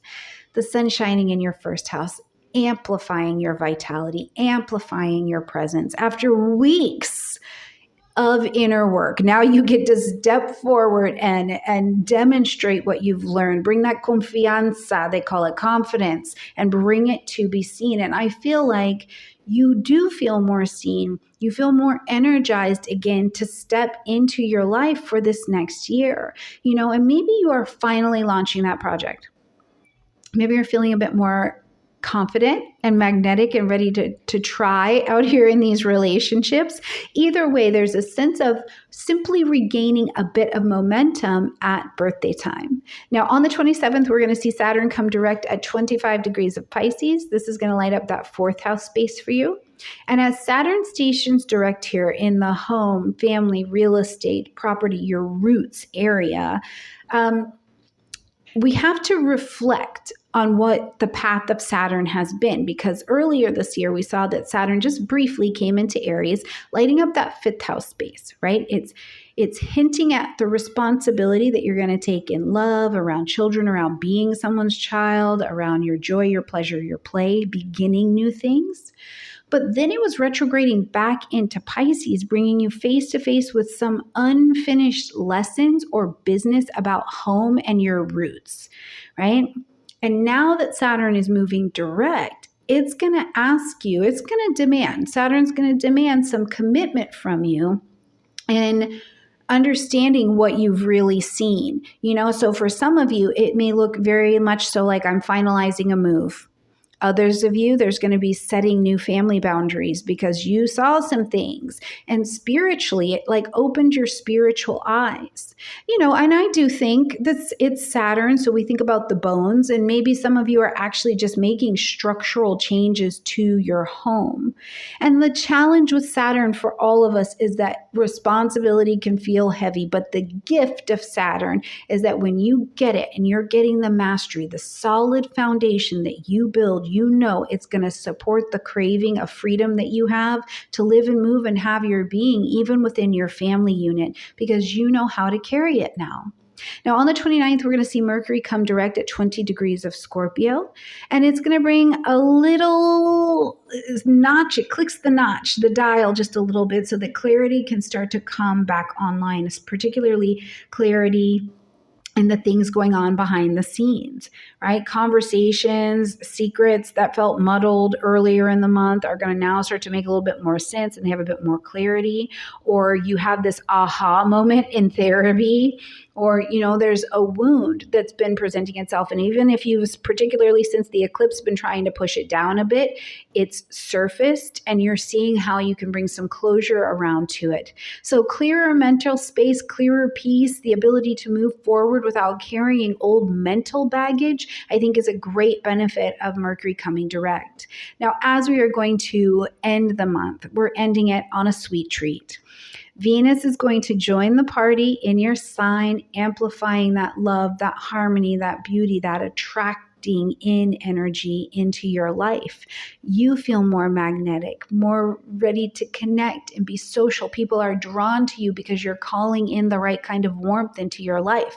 Now, in a daily life example, one, Venus is Venus. You could be attracting in new romantic or financial blessings. Absolutely. And it could simply be because you're just feeling more confident in your appearance. You're like, oh, this is just me, I'm glad I came out today.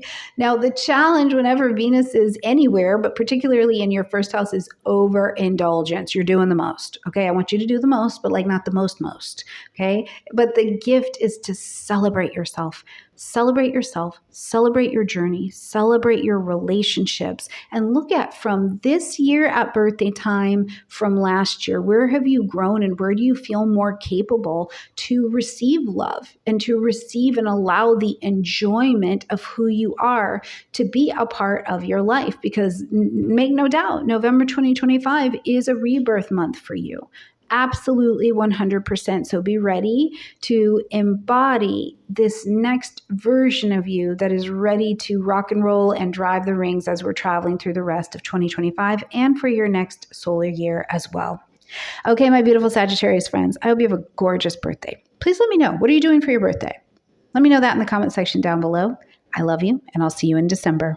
Brilliant and beautiful Capricorn friends, and welcome to your horoscope for November of 2025, where this month is bringing you into the introspective cycle like it does every time this year, because there's a lot of energy that's getting stirred up into your 12th house, into that Sagittarian space. So this always happens before birthday time. It's the month where you're called to kind of retreat and regroup and refine you and review your year before you're going to step into the spotlight at birthday time again. So this month definitely has a ring of that going on, not to mention we've got planets going retrograde. So that is also going to help the further layers of review and revelation that is on the docket for you. Now, Capricorn, before we jump in, please make sure you have your very own natal chart, because the best astrology is your astrology.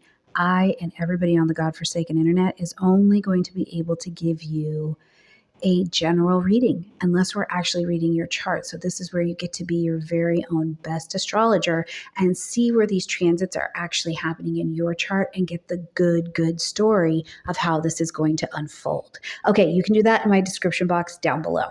Into the month we go. On the 4th, we've got Mars entering into the vibration of Sagittarius, lighting up your 12th house space. So Mars is bringing in action, but Mars moving into the 12th house is pulling your energy inward. It's a time where you may feel more driven by subconscious impulses than by this outward action, right? And sometimes, Capricorn, this can look like you're standing in the fire of old anger, hidden frustrations, desires that you had that were buried, and they're surfacing now. Because Mars in the 12th, it's often about fighting the battles that are going on behind closed doors, whether that's in therapy, in dreams, in your subconscious, in private efforts, whatever it is, you're working on that. So that can be something that rises to the surface. The other thing is Mars can just help you get things done that are going on behind the surface. Are you doing research? Do you need to do that 12th step work? Do you need to meet with your sponsor? Do you need to go to therapy? What's going on behind the scenes? Now, listen, we have to be honest. Mars is Mars, and Mars is in the 12th house. For some people, it is just horny energy. It is, and so you've got some stuff being done in the dark, okay? It's going on behind the scenes. So this very much so can be symbology of that as well. But whatever is going on here, as Mars is entering this 12th house space, it's offering you an opportunity to use this energy to do inner clearing, to do that 12th house clearing, the meditation, the therapy, getting your nervous system reset, being kind to yourself, behind the scenes planning, all of that. And it sets the stage for where you get to break through when Mars enters into your sign. Now, on the 5th, we've got a full moon happening at 13 degrees of Taurus, and this is going to light up your 5th house space. Now, the full moon asks us to end something, acknowledge something, or to make an adjustment, okay? So where we're making the adjustment is going to be around joy, pleasure, play, self-expression, things having to do with children, something you've been working on in a romantic or an artistic sense could be coming to fruition right now. Or maybe you realize that there was some kind of creative or expressive endeavor that you were working on and it's peaked. It's reached its peak. That's not really what you want. You're ready to turn and pivot a different direction. But this moon in Taurus essentially is asking you, are you creating something sturdy and enduring from a place of authenticity that you value, or is it out of obligation and comfort? So in practice, if you're ending a casual relationship because there's no value in it, you're not building something solid there, or you've been clinging to something in a romance or in a financial way because it's habit, it makes you feel safe, but the inspiration has fizzled out of there. This is a great lunation to get yourself free and open to some greater joy. On the 6th, we've got Venus entering into the vibration of Scorpio. This is going to light up your 11th house. Now, Venus here is sweetening the friendships because the 11th house is about friendships, group connections, long-term goals you have for yourself. I like to put social media in here as well. And you might find yourself pulled towards depth. You want deeper, more intimate friendships rather than these surface level connections. The communities that you're tied to now are going to be the ones that transform you. So maybe you're meeting a new friend or you're collaborating with someone and they really challenge you in a powerful way. Or you're just reevaluating your social circles. You're like, this is not feeding me, or I'm not feeding these people anymore. Now, I do think we have to be mindful that Venus is in Scorpio. So there can be some pain points here, and jealousy and power struggles within the groups, or feeling othered, like you're being excluded, can be things that rise to the surface to make you question the value of where you're spending time. And the gift will be, once you can see that, you find the true allies. You are willing to invest, to pay that money, to be in certain communities that really align with your evolving vision. Now, on the 7th, we've got Uranus that's already retrograde, but sliding back to re-enter into the vibration of Taurus, again in this 5th house. But Uranus is backing up here, and it's at 29 degrees of Taurus. That is a profound energy. You get it. The lessons have been mostly learned here, but there's just some unfinished business around this creativity, romance, children. Since 2018, Uranus in Taurus has brought surprises. It's brought the breakthroughs, the innovation, the revelation in how you experience joy, pleasure, your hobbies, love, romance, things around children. And earlier this year, Uranus dipped into Gemini and brought your attention to your 6th house. So it started to disrupt a routine that you had, and maybe some things even in your health. So now as Uranus comes back into Taurus, it's this reminder, hold on, that's not bringing you joy anymore, and your joy still needs liberation. So for some of you, what it may look like at this really critical degree that's going on is that there is a sudden change in your romance dynamics. And that doesn't mean someone breaks up or you don't break up. Of course, those can be the things, but it can also be that you realize, wow, I've had some really old and outdated beliefs about what the value of partnership is. Maybe some of you might have some unexpected developments in the children department. So if that's not what you want, wrap it before you snack it. You know what I mean? Okay. The pain here, though, is that the experience of instability in areas of your life that you thought were predictable because they were comfortable. But the opportunity is to go, okay, let me embrace some kind of unconventional way. And unconventional can just mean different than what you're used to, but an unconventional way of experiencing joy and redefining what romance and creativity and pleasure and play and children mean in my life. On the 9th, we've got Mercury going retrograde at 6 degrees of Sagittarius. This lights up that 12th house space. Now, as Mercury begins this retrograde, again, it's pulling your thoughts more into that inner space. We're going back and we're reviewing. This can feel confusing. It can feel disorienting. It can. It doesn't mean that it will. But the conversations that happen in private, old secrets resurface. Your overthinking could be clicking on, you know what I mean? Miscommunications, or, there's a hidden meaning in something that someone's saying, or the fine print is so fine that you miss it. These things are likely. So make space for the misunderstandings. Make space to realize that we are all under a Mercury retrograde. If something is going on with your coworkers, or you've got something coming up at work or with a loved one, and it's really just coming out of unspoken frustration, or better, this is 12th house. If you catch yourself sabotaging yourself and your plans with a massive heaping pile of doubt, this is a place where the Mercury retrograde can help you uncover the pattern that has been sometimes really quietly influencing your choices and your behavior here. On the 11th, we've got Jupiter taking a retrograde at 25 degrees of Cancer, and this lights up that 7th house space. Now, Jupiter retrograde can be actually quite pleasant sometimes, because when Jupiter comes into Cancer, in your 7th house, the expansion around relationships, there's been a lot. Jupiter might have been expanding this area quite a bit. And now as you're going into the retrograde, it's almost like you get a chance to moderate and cut back, like trim the fat. I don't need all these relationships. I don't need all this, right? You just want to have the expansion and the blessings and be able to feel that in your partnerships. And sometimes it can be that feeling that and having that feels delayed, or maybe you're having to revisit and go back to old themes of how you give and receive support in those one-on-one dynamics. Because in the 7th house, it's our conscious chosen one-on-one dynamics. You're choosing these people to interact with. So maybe you are questioning, what is the balance in your marriage? Is there something that you've been needing or your partner's been needing, and the frustration of expressing that is starting to come up? Are you reevaluating a business partnership? Are you reconnecting with someone from your past? Maybe even a mentor. This is Jupiter.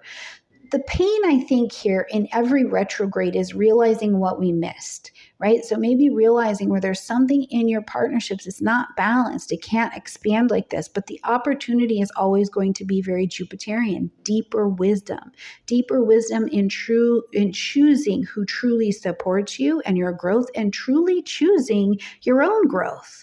Right? I can't have the sweetness with no action and no participation in my own life. So these are the concepts of this retrograde. When we get to the 18th, Mercury is going to be already retrograde, but sliding back into that vibration of Scorpio, again, pulling back to this 11th house space. So the old friends and the old conversations with friends are popping up. Or maybe there was a goal that you had, I was like, I want to do this with my life, and now it's coming back around.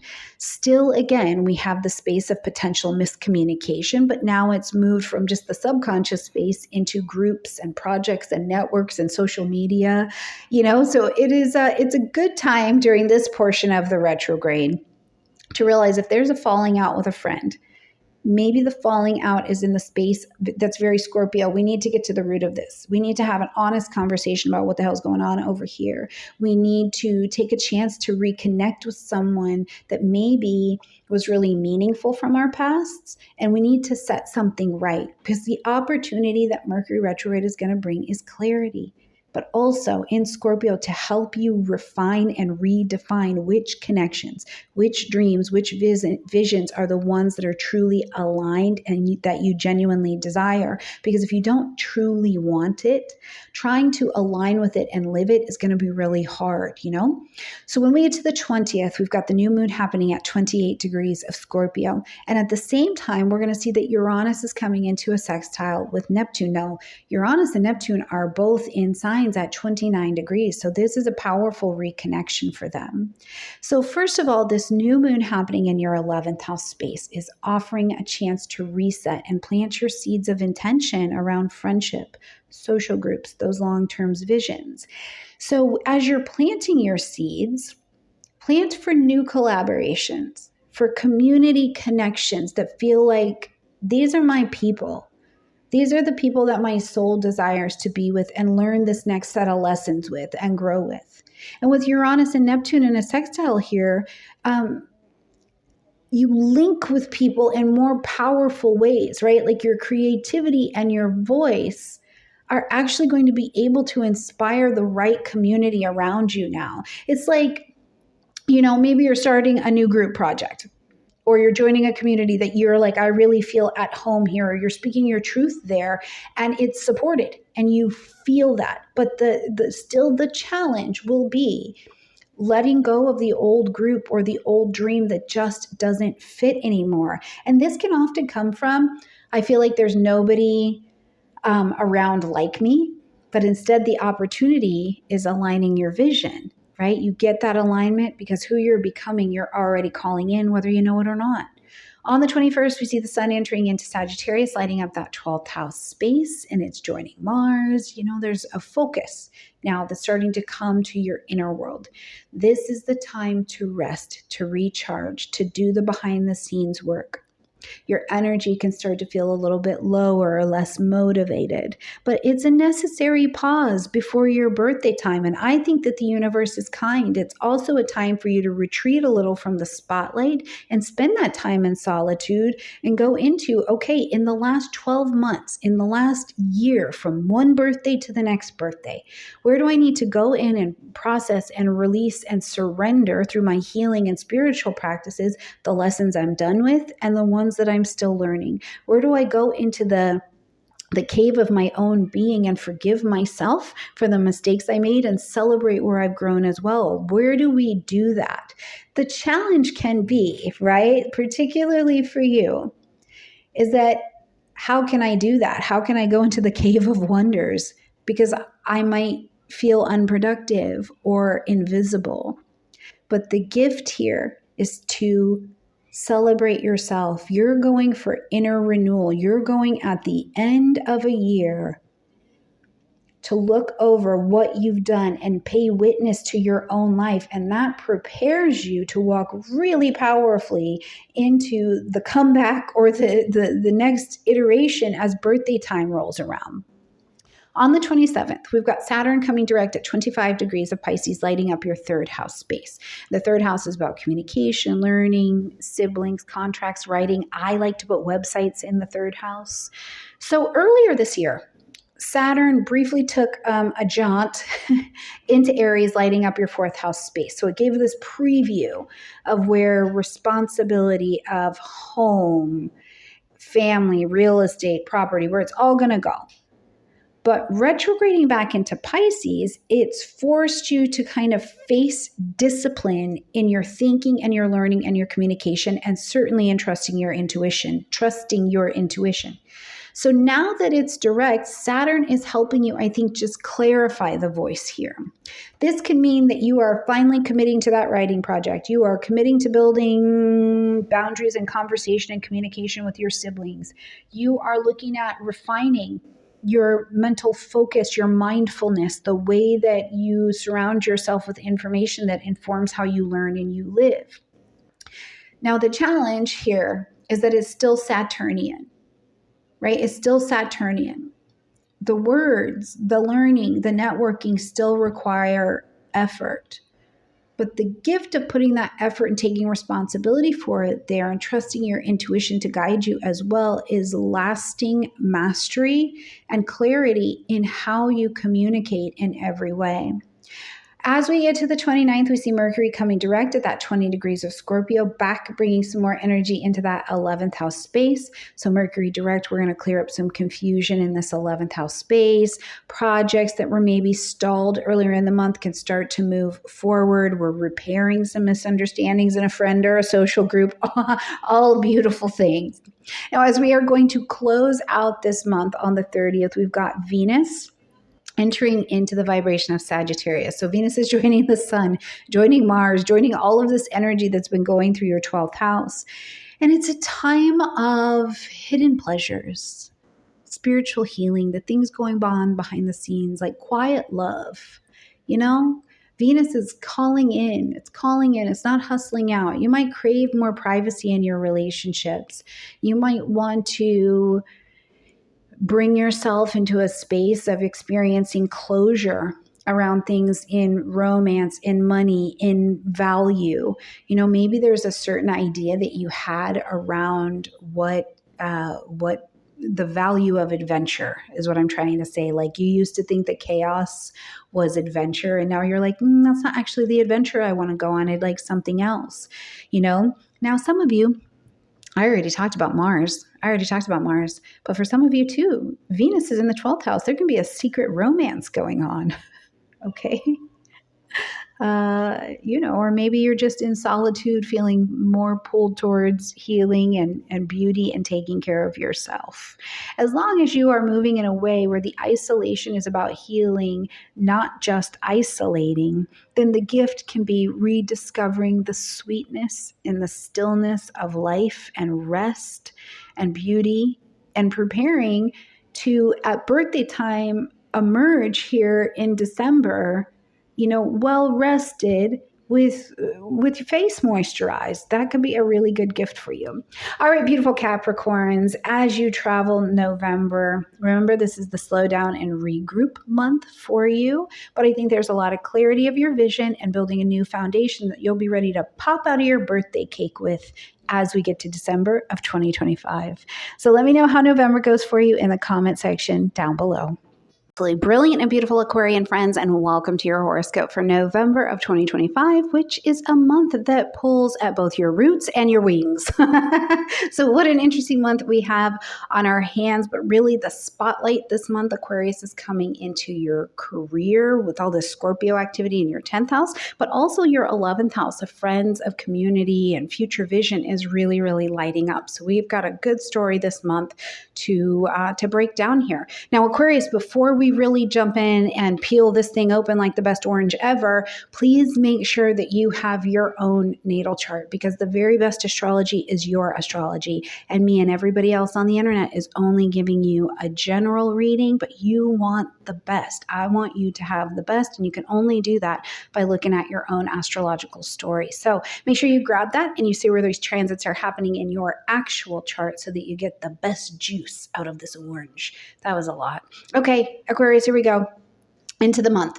On the 4th, we've got Mars entering into the vibration of Sagittarius, lighting up this 11th house space. So this is charging up those friendships, collaborations, your long-term goals. Now, you may feel inspired to kind of rally. Mars is bringing some action in here. So you're rallying with groups. You're taking these bolder steps forward, very fiery kind of energy, particularly taking steps forward if they're in alignment with some kind of vision that you have for yourself, or if there is some kind of cause that you advocate and really care for. Mars here is going to be in alignment with being future focused, but it can also be a bit restless while it's ready for all of this action. So you do have to be mindful, Aquarius, that while you're going out for the cause, you're debating passionately about things, that you do not let the conflict with groups take it out of you. Like you're burning out, you're doing too much, you're fighting, and you've lost the plot. You know what I mean? You're not actually fighting for the cause anymore. You're fighting to fight. Instead, use this fire to propel yourself towards something that is meaningful. It's a meaningful goal. And also to surround yourself with allies who support your vision. Use Mars not to go be hurting people, but to cut away the fat. If you've got people in and on your team, your squad, your social media, whatever, and it's not what's best. On the 5th, we've got a full moon happening at fellow fixed energy, 13 degrees of Taurus, and this lights up that 4th house space. Home, family, real estate, property, your inner emotional foundations and your roots is what lives in the 4th house. So here, something in your domestic world is coming to some kind of culmination. Now, it doesn't mean it ends entirely, but it does mean a portion of it ends, and you have to pivot and commit to a new direction. You know, this could be a move, a family situation is happening. Maybe you've got something in your emotional foundations that's being revealed to you now. And really, the lunation, particularly in Taurus, is asking, what are you clinging to here that's out of comfort, but it doesn't actually support you anymore, because it's time to have an adjustment. You know, maybe you're realizing that that living situation has run its course, honey. It's run its course. Or there's some kind of really good emotional breakthrough in a family situation. I love Tauran concepts. You're fixed just like Taurus. So maybe some of you are going to go, no, I'm going to invest more in creating stability in my home. But what it will require is letting go of what feels safe, even if it's stagnant, but then you're grounding yourself into a foundation that's really going to let you grow. On the 6th, we've got Venus entering into the vibration of Scorpio into your 10th house. Now we're bringing in charm, attraction. There's an intensity that's coming into your career, your reputation, what we call you in public, you know, because professionally or publicly, your magnetism is increasing here. So maybe you're drawing the attention of the higher ups. This would be a beautiful transit for that. And that's getting you to receive some kind of recognition where you're easily accepted by the people around you, or you find a new opportunity to collaborate with someone. Whatever it is, Venus in Scorpio is the calling in energy, asking you to build depth and intimacy and vulnerability and steadiness in your public role. I'm telling you, if you are offered some kind of leadership role, it would likely be because you are being more praised for some kind of depth that you are bringing into your particular space or industry or your home. On the 7th, we've got Uranus, who's already retrograde, one of your ruling planets, re-entering into the vibration of Taurus, so back to this 4th house energy. And it's a big one, I think, because Uranus is not only your ruling planet, but it's back at a really critical degree. 29 degrees is massive. There can be a chaos, there can be an urgency, but there's also a deep learning that's happened at 29 degrees in your 4th house energy. Since 2018, Uranus has been in Taurus, shaking up your foundations.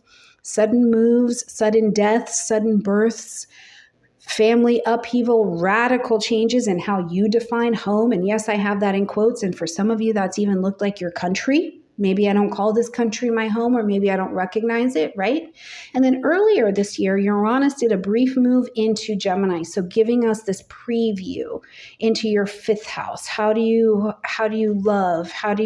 What's the innovation around children and creativity and joy, pleasure, and play? But now back into Taurus. The unfinished lessons around your roots are demanding a lot of attention. So maybe, again, some of you, it can bring another move or a need to move. It can bring that last amount of breakthrough in the family relationship. It can bring to a restlessness in some kind of living situation, to include inside of your own body, right? Because the instability in the place that you crave to be grounded could feel like it's not there. And this is the indicator and the gift of the chance to redefine home or take care of home on your own terms based on the current identity that you have. You've evolved. So what does home need to look like for you now? On the 9th, we've got Mercury stepping into retrograde at 6 degrees of Sagittarius, again in this 11th house space. So it's pulling you back into old friendships, old projects, old goals, old visions for yourself, but it's still a Mercury retrograde. So Miscommunications in the groups on social media can happen. Future plans can feel unclear or murky or delayed. Or maybe you even find yourself retrograde, rethinking, what do I even want in this area? Who are my community? Who is my friend? What does success actually look like for me? Are you chasing dreams that are still aligned with you, or are you doing something out of habit? I used to say that I needed to chase this thing, but it turns out I don't really want to do that. And what that can look like when you redefine what success looks like for you in your own beautiful life, Aquarius, is that tension can show up in your friends, in your groups, in your community projects, because it's not aligned anymore. And a great way to know if this is shifting is you feel really misunderstood, or like your vision is not landing with other people, right? That is a great way to find out you're not in the right place anymore. But it's also the gift of reworking your goal. Refine what it is so that you can move into the space when Mercury goes direct where your voice can be heard with clarity. On the 11th, we've also got Jupiter going retrograde. 25 degrees of Cancer. This one lights up your 6th house space. And the 6th house is about health, work, daily routines, daily life, your schedule, whether your daily life feels like service or slavery, right? So Jupiter's retrograde here is asking you to reassess what has come into this area. Because when Jupiter came into Cancer, it widened this area, it brought things in. But now during the retrograde, we need to cut back and have this area in moderation. Some of the big expansions you hoped for, maybe in your daily routines or your job, they can start to feel a bit slowed now. Or you do the thing I think all of us can use in a Jupiter retrograde is just to realize you took on too much and where to scale back. I got to scale back at work. I got to review this health routine because it's not actually sustainable. Or, learning to balance discipline and optimism. Because the wisdom is creating a healthier pattern for yourself here in your daily life. All right, on the 18th, we've got that Mercury who's already retrograde now sliding back into Scorpio. And as Mercury slides back into your 10th house space, it's pulling that retrograde energy into that career, that public energy space that we were already working with. So conversations about your career path, about what's actually happening in your long-term goal of your career, conversations about your reputation. Maybe people are talking about you, or maybe you are reassessing what you want people to be saying about you in public, right? I would say, in general, this is not the time to launch something new, but it is a great time to refine anything we're seeing you do in public, whether that's be married, own a business, going back to a career opportunity, any of that kind of stuff. This is a time about letting the clarity and the revision happen. On the 20th, we see a new moon happening at 28 degrees of Scorpio, but at the same time, we're going to see Uranus in a sextile to Neptune, with both being at 29 degrees of their respective signs. Now, the new moon in your 10th house, it's always a powerful reset for your career, right? It's a chance to plant the seeds of intention for the role that you want to be in publicly. Not just your job, but like, what's your calling? What's your reputation? When we say your name, what kind of respect do you want on the back of it? At the same time, Uranus in your 4th, sextile to Neptune in your 2nd, links your home and your financial stability with this career energy. So your foundations and your values have really got to all come in alignment with your goals, or it's not going to work out. And for some of you, it may look like you are choosing a new career direction, or you're starting some kind of project, and it reflects something that's a deeper truth for you at this stage of the world, or you're restructuring something in your living situation because it supports what you really want to have in your life more, your ambitions. The pain here, the pain on the 20th is the fear of failure or the fear of being judged. And the gift, if we lean into growing into this transit, is the courage to step into a path that reflects who you really are and kind of go, F it, this is what's true, right? On the 21st, we see the sun sliding into Sagittarius, lighting up your friendship zone, those networks, that long-term vision for yourself. And listen, after the intensity of Scorpio season, This actually just brings a more social, expansive, optimistic energy to the table. But you've done the digging in Scorpio season. So what you found and the truths that revealed themselves, now you can feel called to connect or reconnect with friends and set new goals for your year coming around the corner here, and being aligned with groups that are going to help you get there, right? Now, the challenge is still the sun in Sagittarius. Sagittarius is a mutable energy. So the challenge is always going to be scattering your energy, having it too much all over the place. It's also ruled by Jupiter, of course. But the gift, I think, is looking at the alignment with communities that support your future and your future vision. On the 27th, we see Saturn coming direct at 25 degrees of Pisces, lighting up your second house space. Now, as Saturn comes direct, this is the house of money, values, self-esteem, the way you allow money to flow towards you. Now, earlier this year, Saturn briefly entered into Aries and was lighting up your third house space, so giving us this preview of responsibility in communication, things with your siblings, things like that. But retrograding back into Pisces, it returned to the lessons of finances and self-worth and spiritually where you're in alignment there, because we straighten out spiritually and then everything else lines up, right? So now that Saturn is direct, it's demanding, it's not asking, it's demanding clarity. So this could mean for some of you, as Saturn is direct moving forward, you're setting financial boundaries, right? Like we're making money off of plans, not vibes. We're committing to an actual saving and an investing plan.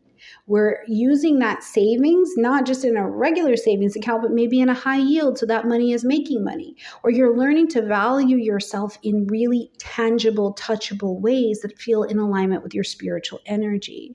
But the challenge and the pain here with Saturn is that Saturn can feel heavy, and we have to face the limitations of scarcity or fears around scarcity. But the gift is also Saturnian, building long-term stability by aligning with your spiritual truth around your finances and your deeper values. I mean, I just get so excited for you, even saying it to you, because the possibility of what you can build with Saturn is amazing.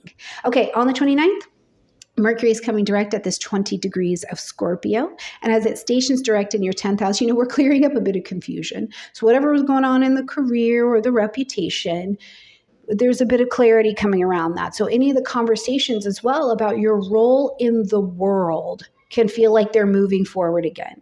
If there's been a delay or again some kind of miscommunication on or around about authority figures in your life, there can start to be a little bit of resolution. And what do I mean by that is, like, maybe you applied for a job and you literally haven't heard for 6 months and they call you back. Or you get clarity around a career path that you want to go on, or you repair some kind of professional or relational role that you have in the world, right? And this can look like you were this close to getting divorced, and something has changed and turned that page. But the gift here is going to be a clearer voice and direction on what's going on in that 10th house energy.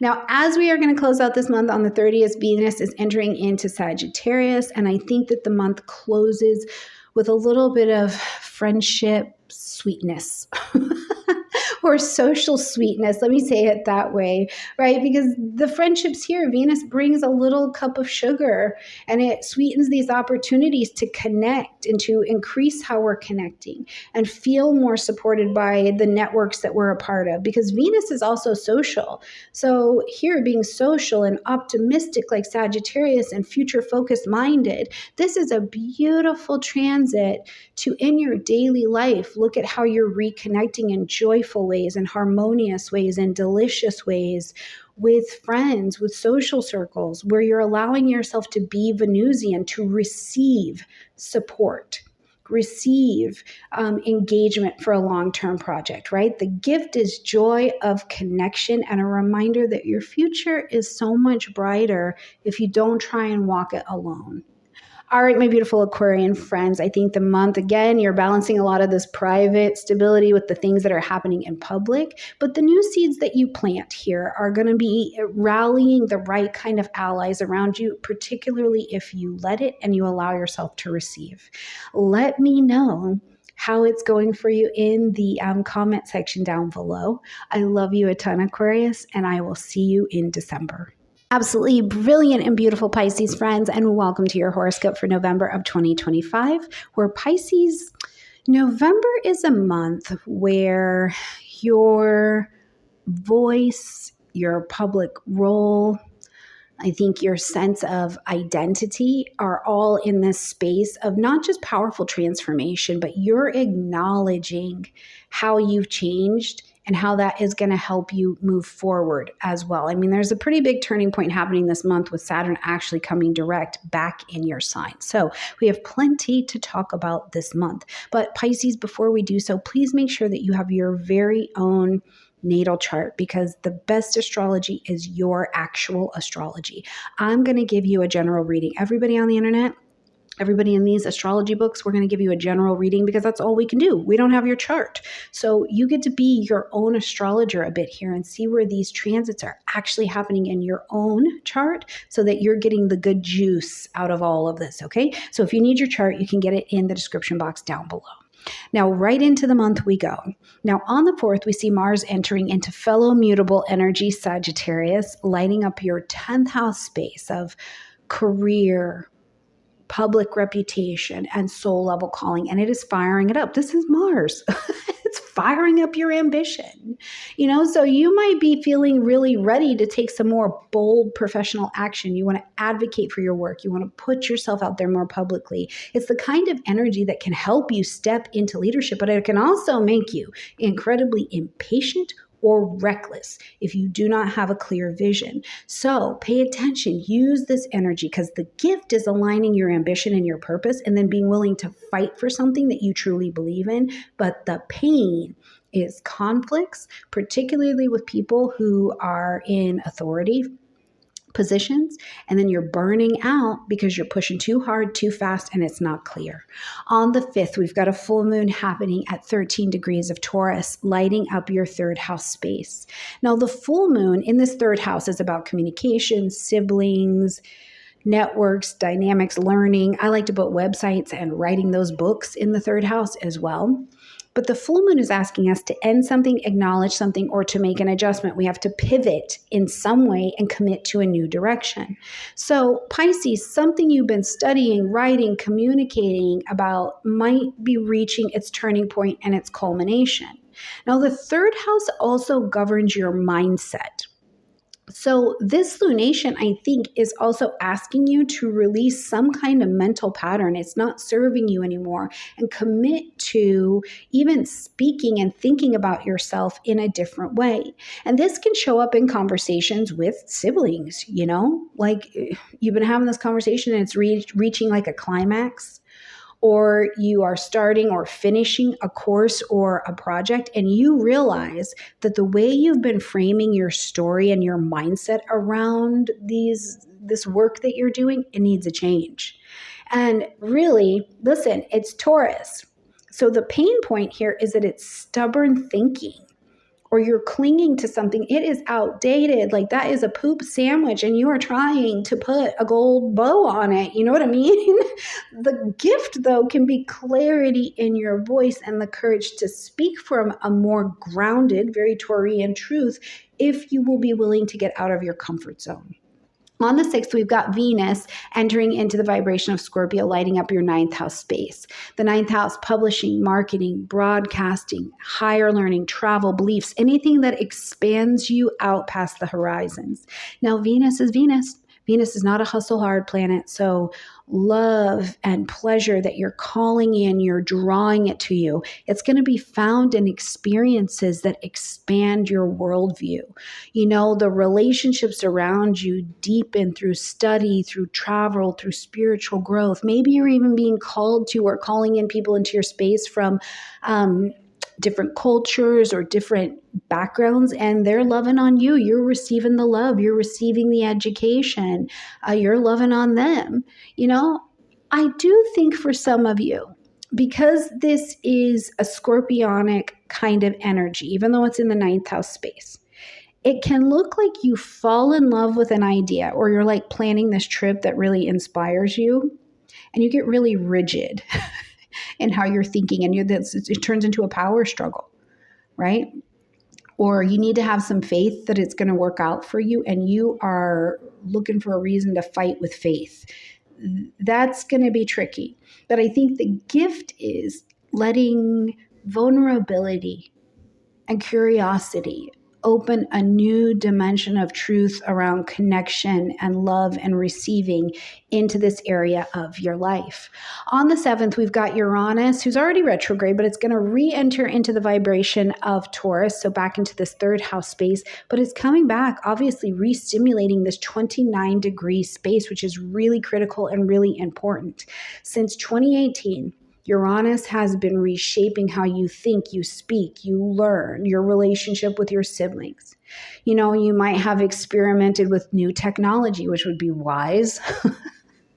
Different platforms, new ways of framing your identity. But now, as Uranus is coming back into Taurus, you're going to work on this unfinished set of lessons. They might resurface and you're going to work on them. So this could look like, yep, you've been trying something with technology or fighting against it. This is Taurus energy. And now you're seeing that the tech disruptions or a disruption to your finances because you're not sure how to engage the technology has presented itself. But there can also be breakthroughs in your thinking around technology, medicine, community, money, right? Shifts in your neighborhood, the people you want to connect with.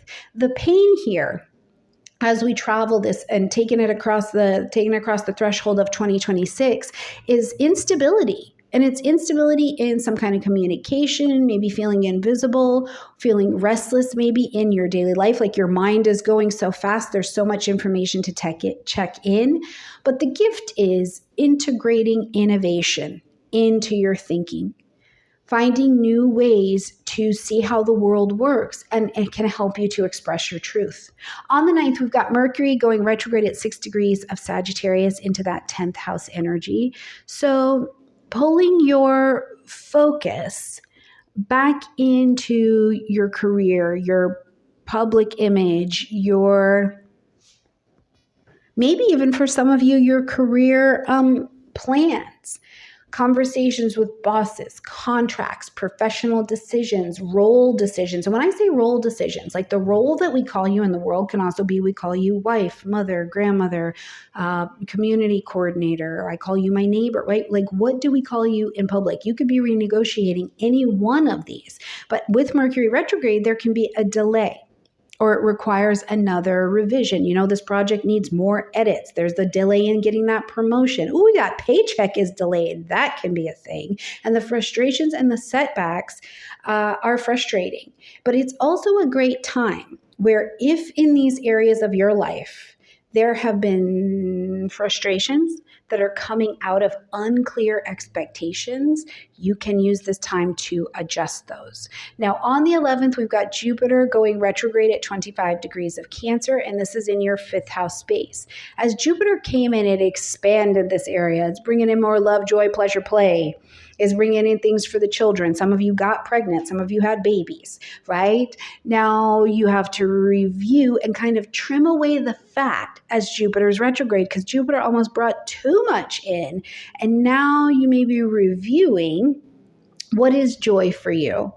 How do you express your creativity? How do you show up in love? What do your children need? You know, in daily life, you are needing to revisit maybe your old romantic relationships. Maybe you're just reworking that creative project and you're like, okay, this is a good idea, but that's too big. Let me bring it down to size. Some of you might be reflecting on, what is even my role as a parent? What am I here to help this other soul do? Now, the pain here, Jupiter retrograde can typically be very, very friendly, but there is some disappointment. There can be, right? If it feels harder to access the joy of good living right now, that can be really disappointing to the human experience. But I think the gift is in the rediscovery, because at a certain point, particularly past these midlife transits, sometimes the realization that if I'm going to have joy, I might have to work for it and find my way back to it. And the rediscovery this time of rediscovering play and passion and joy in ways that are sustainable and honest for you now may may be the real gift, I think, of this particular transit. As we get to the 18th, Mercury retrograde is going to come back into Scorpio, back into that ninth house space. So this is the time where you might find yourself re-examining things you've been taught, faith, teachers, gurus, education, all of that. You are going back over it. And for those of you who need to go back and finish that damn course, this is a great time to do that. On the 20th, it's a busy day. The new moon's at 28 degrees of Scorpio, but also we've got Uranus in a sextile to Neptune here at 29 degrees. Now, the new moon in Scorpio is your chance to plant your seeds of intention to have a reset in this ninth house. Reset that wisdom, those explorations, those beliefs, that publishing, marketing, broadcasting, that YouTube channel. Yes, I would love for you to have a YouTube channel if you want one. But it's all about you stepping into a more authentic truth because this is in Scorpio. Now, with Uranus in Taurus and Neptune in Pisces, both at these 29 degrees, this reset is also tying together like your third house and your first house, right? So your sense of belief, it's all being re-tied together. So this could mean that you are starting that course and it's shifting your worldview. Or you're beginning that writing project that you're just beginning it now. You're like, I'm going to do it, even if you're not exactly sure how it's all going to work out. Maybe you're committing to some kind of spiritual journey. But the thing is this is still a Scorpio energy. There's still Taurus energy. There's still enough fixity here that the fear of leaving behind the old story or even how to leave behind the old story can be very real. I think that the gift here is having the courage to expand into the truth that you are becoming. Maybe you don't know it full on today, but you have the courage to expand into it. On the 21st, we see the sun enter into Sagittarius, bringing more visibility and vitality to your career, your public recognition, your reputation, my goodness. But it is a time of recognition. It is a time of bringing light, heat, life, and vitality to your ambition. This would be a great time, Pisces, to step up into some leadership and feel more confident about putting yourself out there. You know, other people might be noticing your hard work. Again, though, this is a Jupiterian ruled sign. Look out for overextending yourself. Instead, just be seen for the true gifts that you have and that you're sharing with the public, as long as they have a purpose and you're not overextended. When we get to the 27th, I think this is incredibly important, but we've got Saturn coming direct at 25 degrees of Pisces. So coming into this last pass for you, you know, and I think it's one of the most important turning points that we have of the month, because as Saturn is stationing direct in your sign, yourself, your identity, there's some learning. This has been a long and sobering cycle of responsibility and discipline and self-definition for you. Now, earlier this year, you got to breathe for a minute. Saturn briefly moved into Aries, and it gave you a preview of where you're going in your financial responsibility, your boundaries, these kinds of things. But it's returning back to you first, to the deeper work of becoming your own anchor. And what does that mean for you? And now with Saturn direct, Saturn's demanding your participation, but clarity has also returned. So maybe you are now, you know it, you feel it, you can see it coming through your fingertips. You're into a new level of maturity. You're redefining your identity. You've done it and now you're ready to live it. You're finally feeling like you've built some inner stability that can carry you forward, right? Like the pain of Saturn is confronting inadequacy or my perceived fear of inadequacy. But the gift, I think, is becoming your own authority and knowing that you're moving in a vibration of integrity that is really true for you. On the 29th, we've got Mercury coming direct in Scorpio. We're going to clear up these conversations about education, publishing, marketing, broadcasting. You can get those travel plans, make progress on that course. Okay, go ahead and move it forward. Now, as we are going to end the month, we see Venus moving into Sagittarius. So Venus is joining the sun, joining Mars in this 10th house space. Love, beauty, attraction, magnetism are pouring into your public space. You know, your career relationships can improve. Maybe you receive that recognition, that that little bump of money at work in some way, or you're able to demand your value. Maybe you're being offered or stepping into a role that you love. You're starting to find joy in your career path, or you're starting to allow yourself, even if it's just in your home, even if it's as a spouse or as a friend, to be publicly celebrated, and you're receiving it. That's the gift. Love and pleasure being visible, coming at you, and you standing there like the beautiful being that you are and receiving it.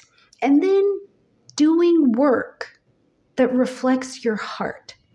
That is a Venusian experience. And it's a really nice one to end the month on, I think. So it's a month of profound self-definition, for sure. But I love that as we end this month and every step along the way, that you're learning that the clearer you are in your truth, the stronger you are in your voice, the more ready you are to step into some kind of leadership, whether it be in your personal life or your career, that the gift here of how much integrity and how many fears you get to lay down because you're not that person anymore really come into view for you. All right, my beautiful Pisces friends, I love you so much. Please let me know how the month is going for you and what you're working on in the comment section down below. I love you, and I'll see you in December.